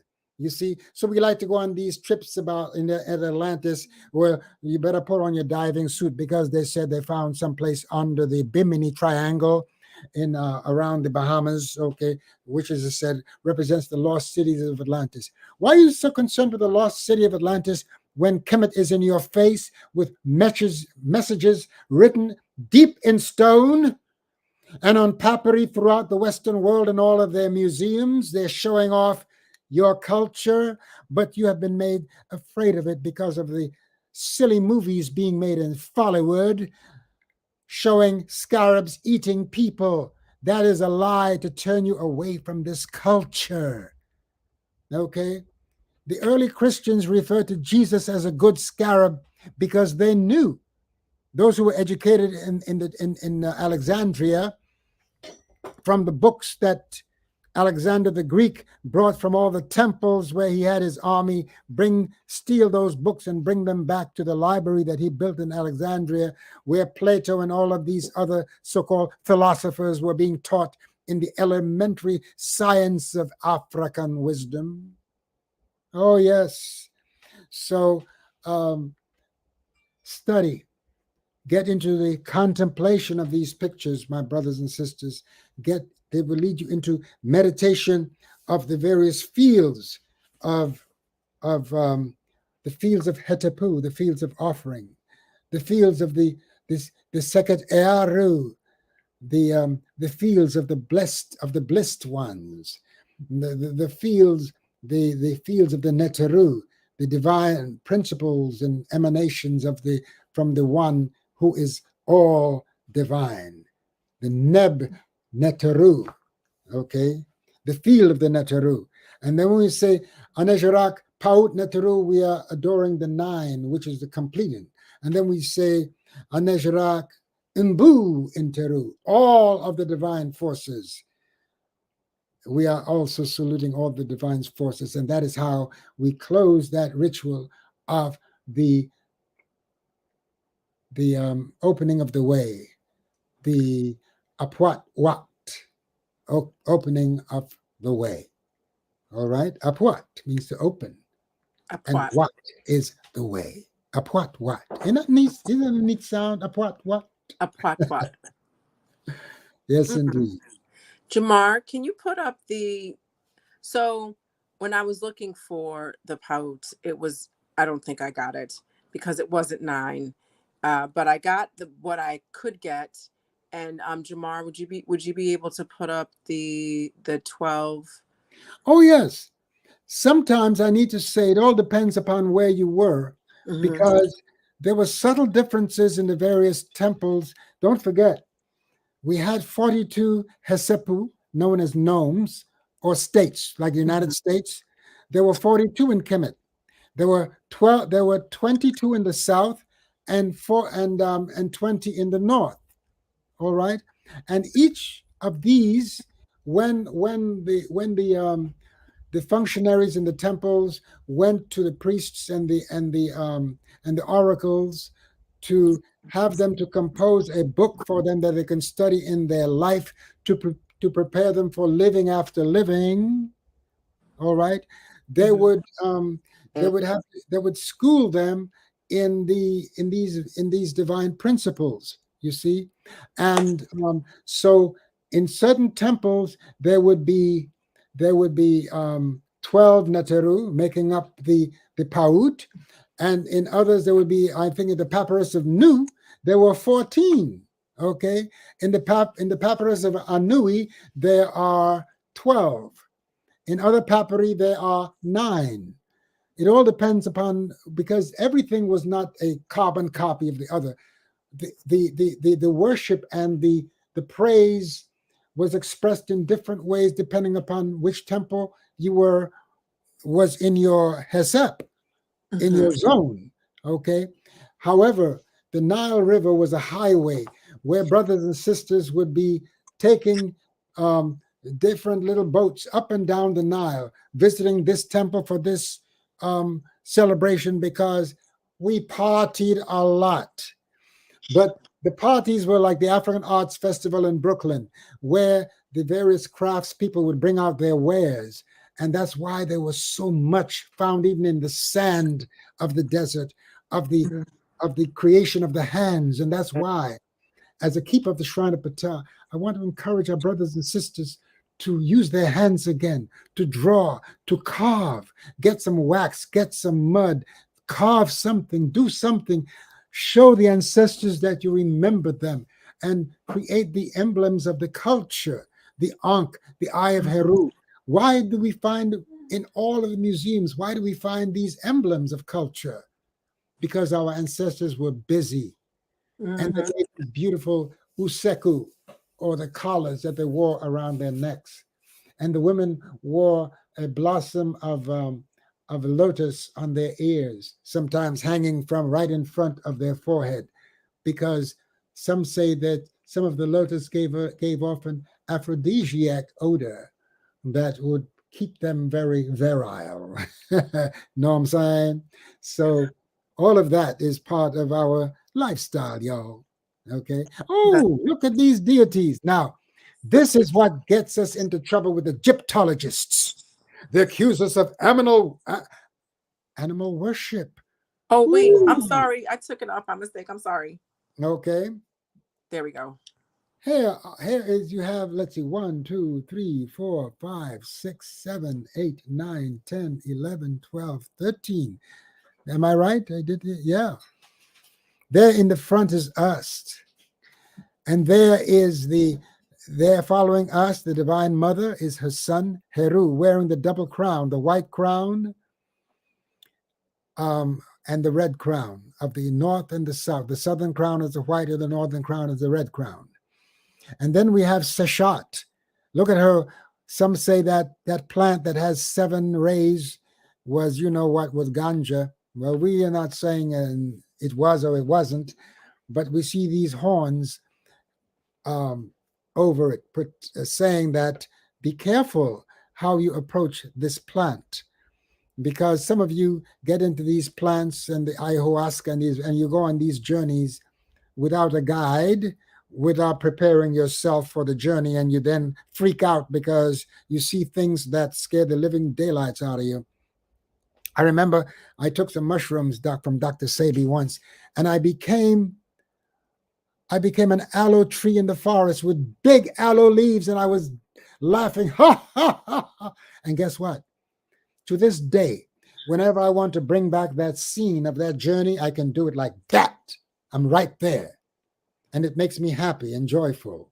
That's a memory. And you can do the same thing in dreams. You can bring back a lot of beautiful experiences from your dreams, which you can relive over and over. It's your privilege. It's your own internal movie. I know a lot of you spend a lot of time looking at external movies being produced by people who don't like you and putting their messages out there.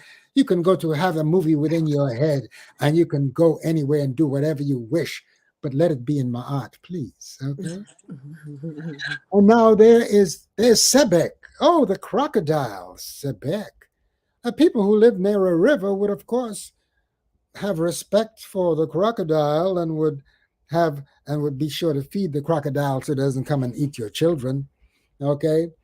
And then there is Asa wearing the crown, the Atef crown on his head, a white crown on both sides of Asa, with his green face representing vegetation, y'all, because Asa, the principle of Asa, was the one that the gardeners and the farmers adored, because Asa, when Asa came, he he taught the first created folks how to stop killing each other, how to stop their cannibalistic ways, and how to grow their food. So Asa became the Neteru of agriculture. And that's when you see the green face means if you want to have a green face, you better get with the green stuff in your belly. And there is another one of Heru. I don't see. Oh, Kansu. But Kansu, I don't see Kansu with his side lock, because Kansu is shown sometimes as a falcon. Kansu is the lunar principle of Heru. Okay, so I did not notice that they had at the bottom here on the second one after Ast. Actually, Heru should be coming right after his mother, and then Kansu would usually come after Mut. Okay, now, so we have Heru here. That's where they placed Heru. Okay, we're not going to argue with it, but at least you know that Heru and Kansu are two aspects of the same thing. Heru is solar, Kansu is lunar, but they're both aspects of Heru, Heru of the day and Heru of the night. And then you have to the very end, there is the great emblem of the healer. There is Sekhmet, her vital force, and she's a daughter of Ra. And when humanity had turned against the ways of Ra, Ra dispatched his eye in her name of Sekhmet. And Sekhmet is one of the 7 manifestations of Het Heru, who dwells in the Pleiades, those 7 stars. And check out, she is also she's a Netert. Netert. You see, Neter is masculine. Netert, the T is a feminizing factor in the language of the or the Metunet or the Merunetur, as some would say. And notice the symbol of Ra on her head with the serpent of healing going through the sun. All right? The symbol of intuition, which is the domain of the divine feminine. That one who tells you, who knows you're lying because she can read your vibrations, okay?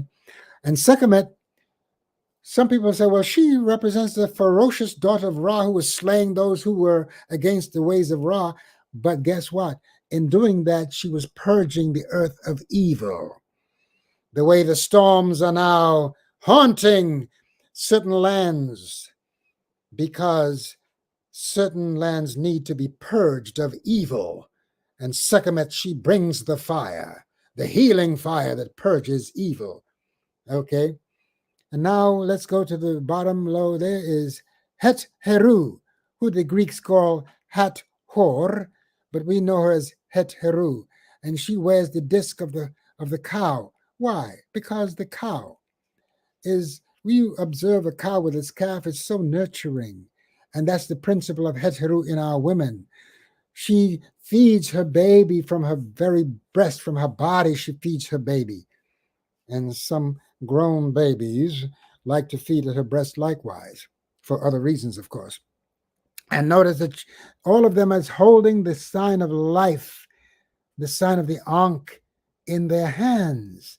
So this was a divine principle of the support of the life force. We are life's people. We are not death's people. Okay? We went from life to life, from living to the living after living, because our life is never ending. But don't think that in every life that you return to, it's going to be manifesting or womb-festing in the same way. Okay? You may come in different forms and adoring different principles. And there behind Het Heru is Set. Set is the gravity, your gravitational pull. Oh, by the way, notice on my finger, I'm wearing Set. Okay? I put Set on my right hand, facing out as my guardian from those who come with a low energies, but I wear Heru on my left hand because my left is connected to the mother side of my brain, the right side, my right brain. Okay, and Heru adores, Meru and Mut adores his mother, Aset, and he avenges the wrongs done to his father. Herunech Ratef Henamut avenges the wrongs done to mother and father. Our mother, Ast, has been insulted. They changed her name from Ast or Set to Isis. And now there's some crazy idiots running around in the East being called by that name. Okay? They are sullying the waters of our legacy, but because we do not know that that legacy belongs to us, we think that the people who are now inhabiting that land are the ones who were there thousands of years ago. Well, the truth is, some of them still have the genes and the DNA of ancient ones, but the majority of them are children of the rapes of that land by Assyrians, by Persians, by Greeks, by Romans, and later came in 640 AD, the Arabs and the Moors, okay? And at first they were very benevolent in getting rid of the Romans, but they decided to stay. They were supposed to leave so that people can go back to their ancient ways, but they stayed. And even though it's against the religion to be around images and what they refer to as idols, because there's so much money being made, some folks decided to stay and make the money from our ancestors' resting places, which they have sold on the black markets throughout Europe. And there is Taurt, the Greek scholar Theoris, okay? And she has the hippopotamus, the hind part of the hippopotamus, and she's carrying in her hands the sa in her right hand, and that sa is a symbol of protection. It's a bundle of papyrus, of dried papyrus, that the boatmen on the Nile used to put around their necks so that if they fell overboard, they would float. Okay, so that sa became a sign of protection. By the way, I have sa earrings and I have sa pendants too, for you brothers and sisters who perhaps don't know that I'm also a craftsman, and I have the world's largest collection of sacred joy ari for my brothers and sisters. Okay, and there is Amun, and they use a U, I guess, to disguise the fact that that word, which means the hidden one, the mysterious one, is a name that we invoked when we were dealing with the hidden powers of the divine Neteru, the one divine that is inclusive of all the Neteru. You see, we believed in the one that had many expressions. The one is Neteru or Nebet Nebercher.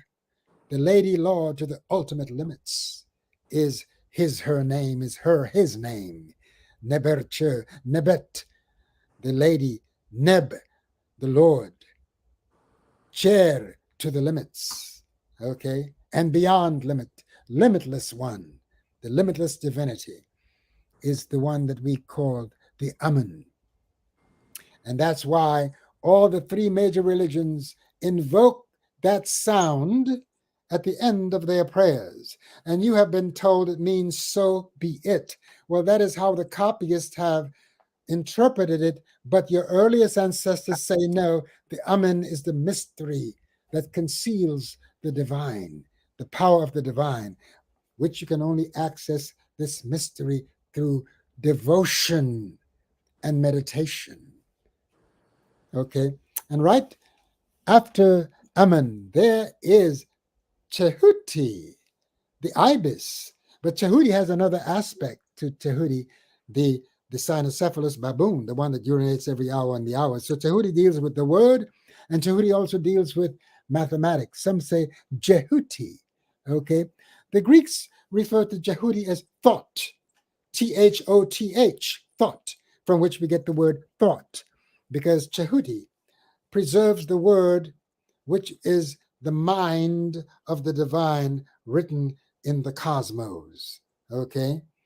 The bill of the ibis bird copies the stylus that the scribes, the seshu, because our word for scribe is sesh, and those who were collectively the scribes are known as the seshu, they wrote with that quill which they dipped in red ink to begin their chapters, and they continued with black ink. And guess who is copying that in King James, using red ink and black ink for the word? Who do you think they copied that from?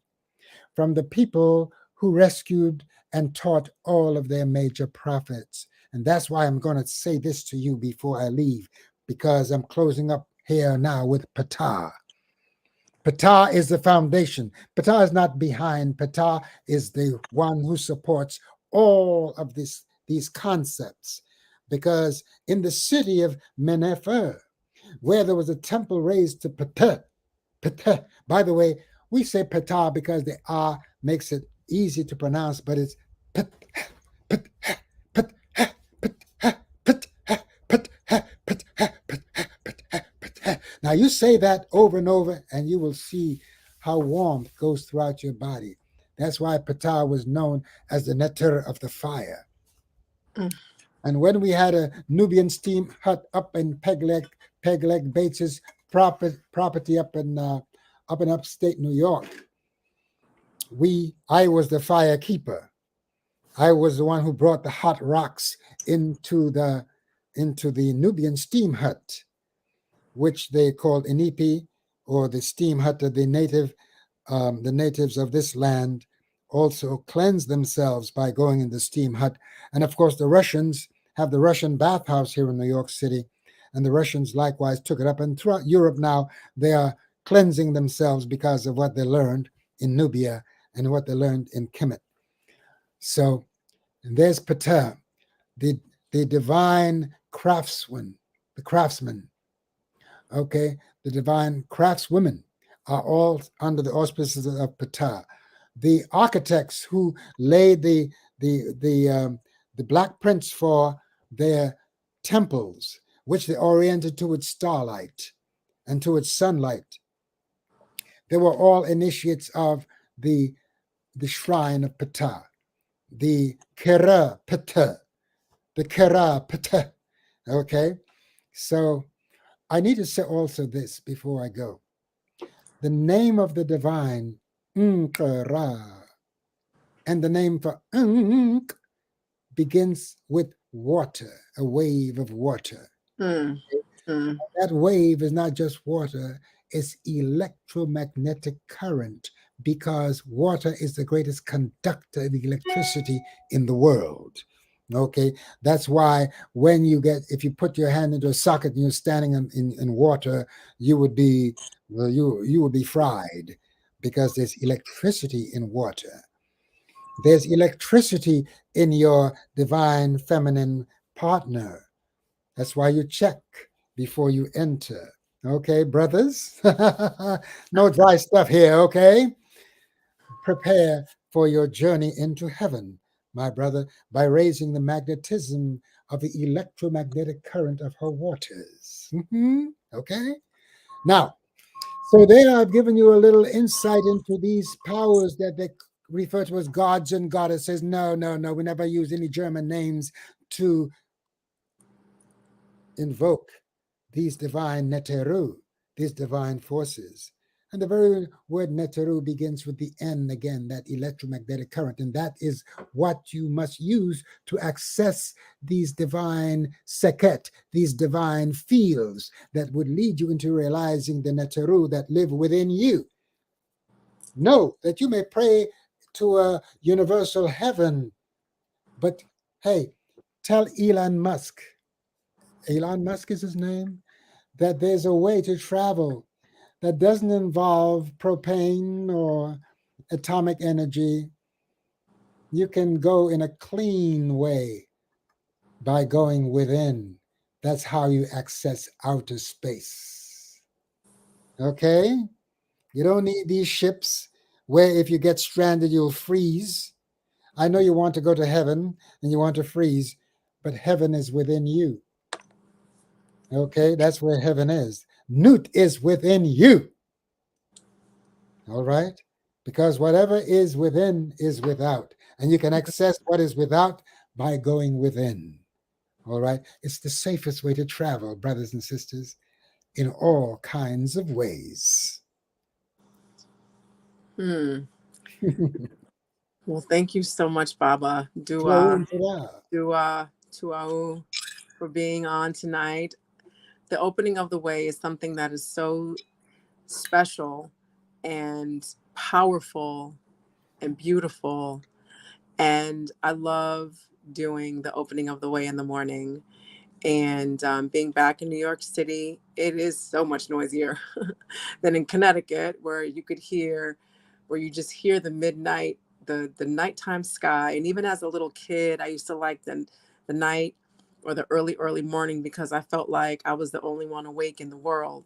And it was just quiet and peaceful. And I could just look at the stars. Like, I just remember doing that when I was a kid, and I really liked doing that.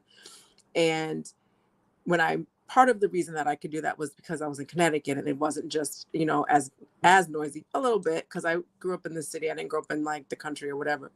But the opening of the way personally for me is a way to every single morning connect to myself, connect to the divine within me, connect to the divine that's out of me, the divine itself. And then also to look at other manifestations of the divine, like all of the plants that I have. When I see people walking their dogs, and you see the dogs, and also when I burn my incense and I can see the wind, and just, it is so beautiful when you really do it.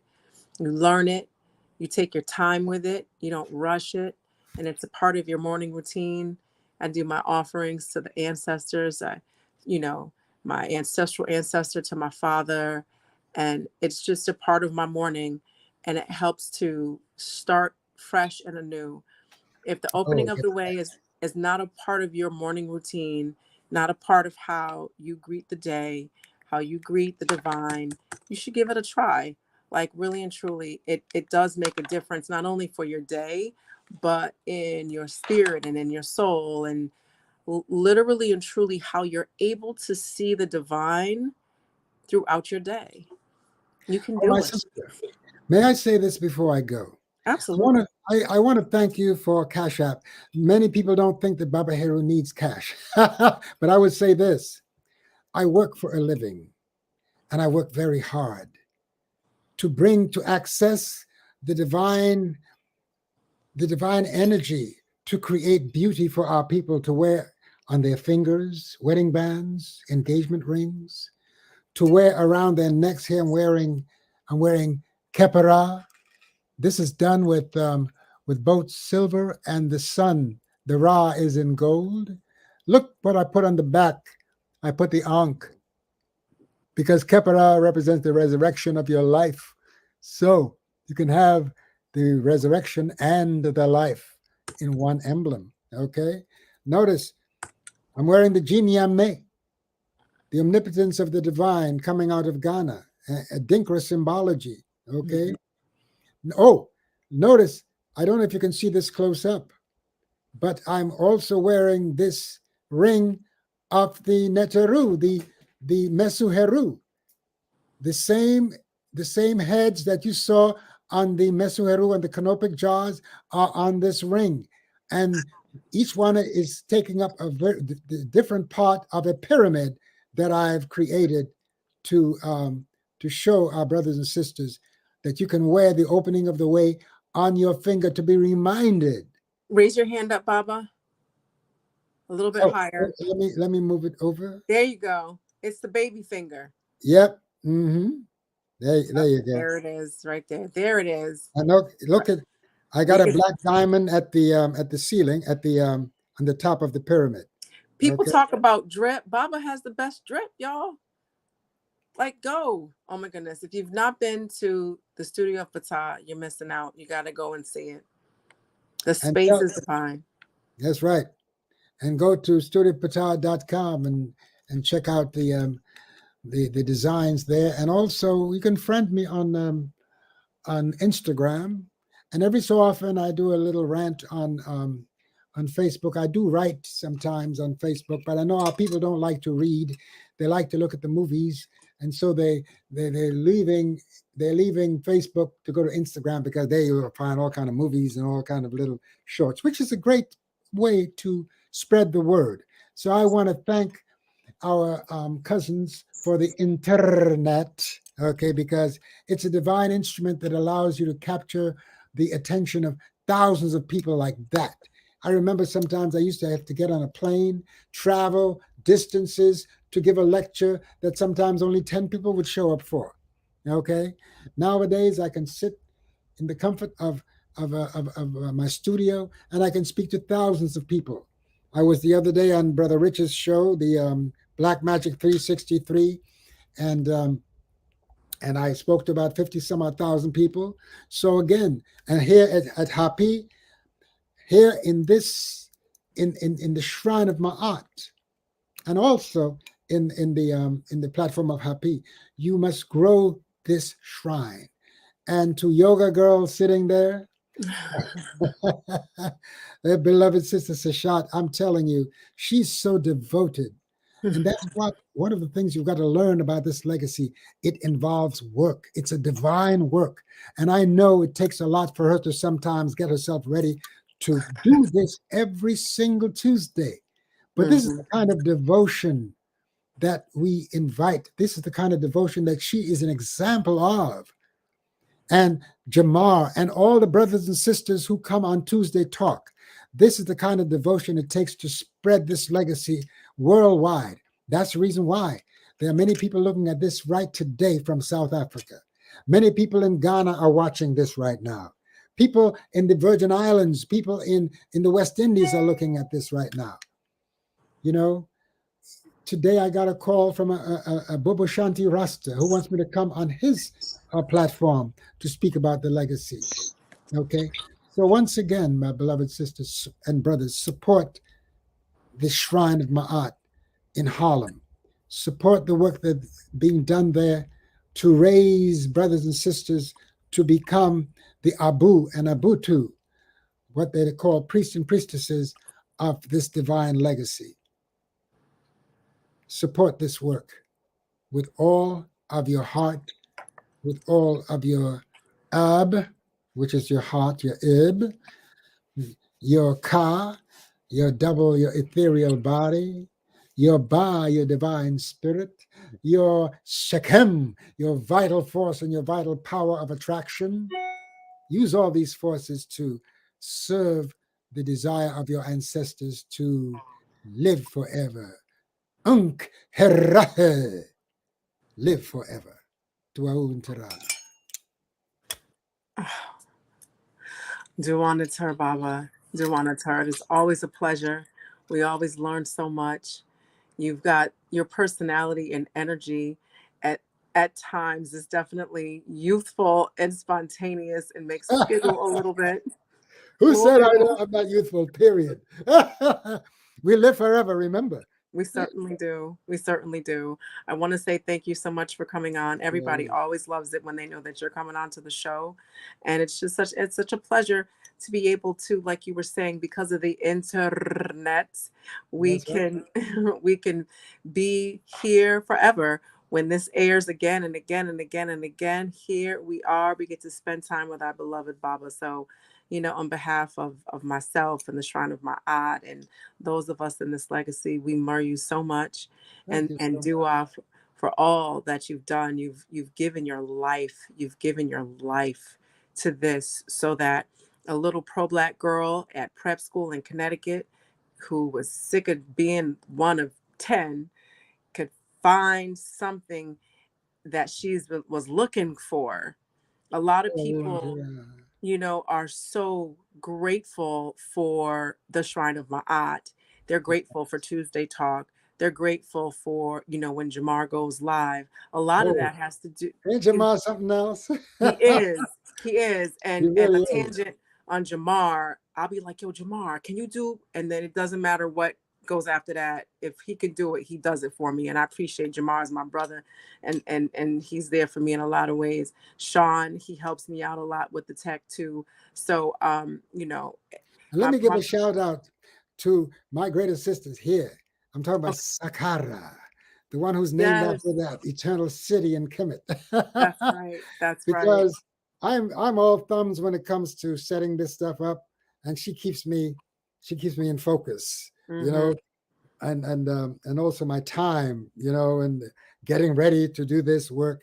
Without her, I don't know how I would be able to even negotiate these fancy buttons that you guys have here. Well, that's because she was birthed from your rib, Baba. I'm joking. Glory to that. That was a joke.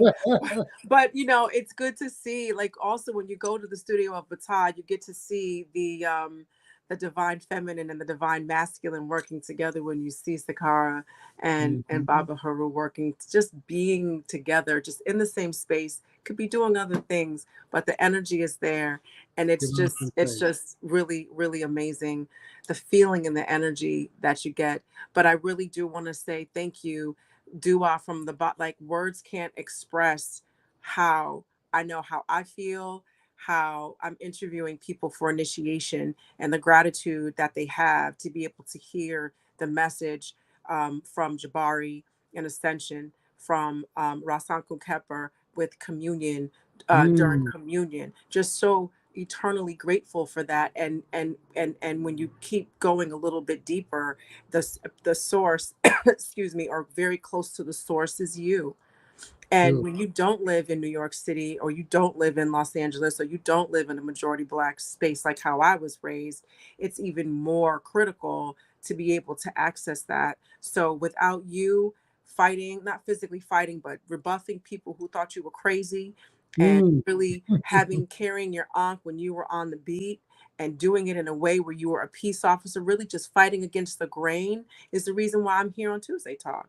It's give the him reason. praise. It's the reason that I was able to mourn the losing my aunt in a way that resonated with me personally, when I knew I was sick of the church and didn't want to have anything to do with it. And it was very prominent when my cousin died, then my father. I mean, then my aunt. Then I watched my father die for a year, and then he died. That type of stuff really hit home for me, and I Mm, know that it hits home for a lot of people. I've interviewed everybody except for the Hemsenu who's come through the shrine of Ma'at. I have interviewed them, and I have heard people be grateful for this legacy. And so, on behalf of all of them, all of mm, me, all the Black people who knew they weren't crazy, I just want to say dua, dua, for do making this possible for us, just from the bottom of my Mhm. heart. I would be remiss if we mentioned Jabbar. We got to go with Anika also. Each they go together. We mentioned Sanku Kepper, who the Hemneter of the Temple of Anu. Mhm. Let's not forget Mbara, That's the right. one Oh who my goodness. stands be sits before Ra. I'm sorry, y'all. And I forgot the she sisters. was on this past Sunday. You know, I can listen to these two all day long. And when Jabari comes on, they call him they call Jabari the Floyd Mayweather of consciousness. Of the You know, when debate. he was in my class about 20 some odd years ago, I didn't know that he was such a pit bull of this legacy, but oh my gosh, he is something else. And he's well schooled. He And is. people say I'm his teacher. No, I'm one of his teachers. Jabari was into African culture long before he met me. He'd That's been right. through the Asara Set Society, another great cultural uh, resource that we have throughout the world. They have chapters throughout this world. The Hmm. Sarasat Society and the Ratwin Ephraim, who is such a great teacher of our legacy. And let me not forget my brother and sister, Dr. Chinzera and brother Kara Kerishere Paru in St. Croix. Okay, and I can name so many names that have embraced this legacy and are moving it forward for the benefit of our people. I need to say one word, one last thing to our beloved Christians, brothers and sisters. I know some of us who come into this legacy beat upon you, but I will tell you this, that it's an honor to know that we are claiming the culture of the people who spared the wrath of your Savior, Yeshua, in his true Aramaic name, from the wrath of Herod, according to the story in the Bible, when the Herod was seeking to slay the firstborn of Israel, his mother and father brought your Savior into Kemet to fulfill the prophecy that out of Egypt have I called my son. Of course, they weren't using the word Egypt at the time. That's a foreign word. Out of Kemet have I called my son. Out of Smaikawi have we called our sun Ra. I just needed to say that little bit right there. Absolutely, absolutely. Dua, and thank you again, Baba. Yeah. And Baba will be back during the rest of this season. I have some. We're working on some good stuff, so you're going to see Baba a few more times because he You're is so sneaky. You're trying to. Oh, okay. I'll let it go. Baba I'm is coming there. When you call, I'll be more than happy to share what I can. right, absolutely. So I want to thank the people who gave me some donations. I saw the Cash App donations come through. I hope that we were just as and more so generous with Baba, with the donations to his Cash App. And whenever you excuse me, have an opportunity throughout the week or whenever he crosses your mind, it's Baaba Heru. That's his Cash App. B as in boy, AABAHERU. Baaba Heru. Okay. So again, thank you so much for supporting Tuesday Talk. It is certainly something that I look forward to every week, and I get to meet a whole lot of people and learn a lot of good stuff. We have all of this stuff on the replay. If ever you want to, my suggestion is always just to watch and be a part, and then go back and grab your notebook and take down your notes so that it's something that you can learn and apply. So thank you so much, Dua and Dua and Tur, and I will see you next Tuesday. Shema Ma'at. Shema Ma'at. Shimmer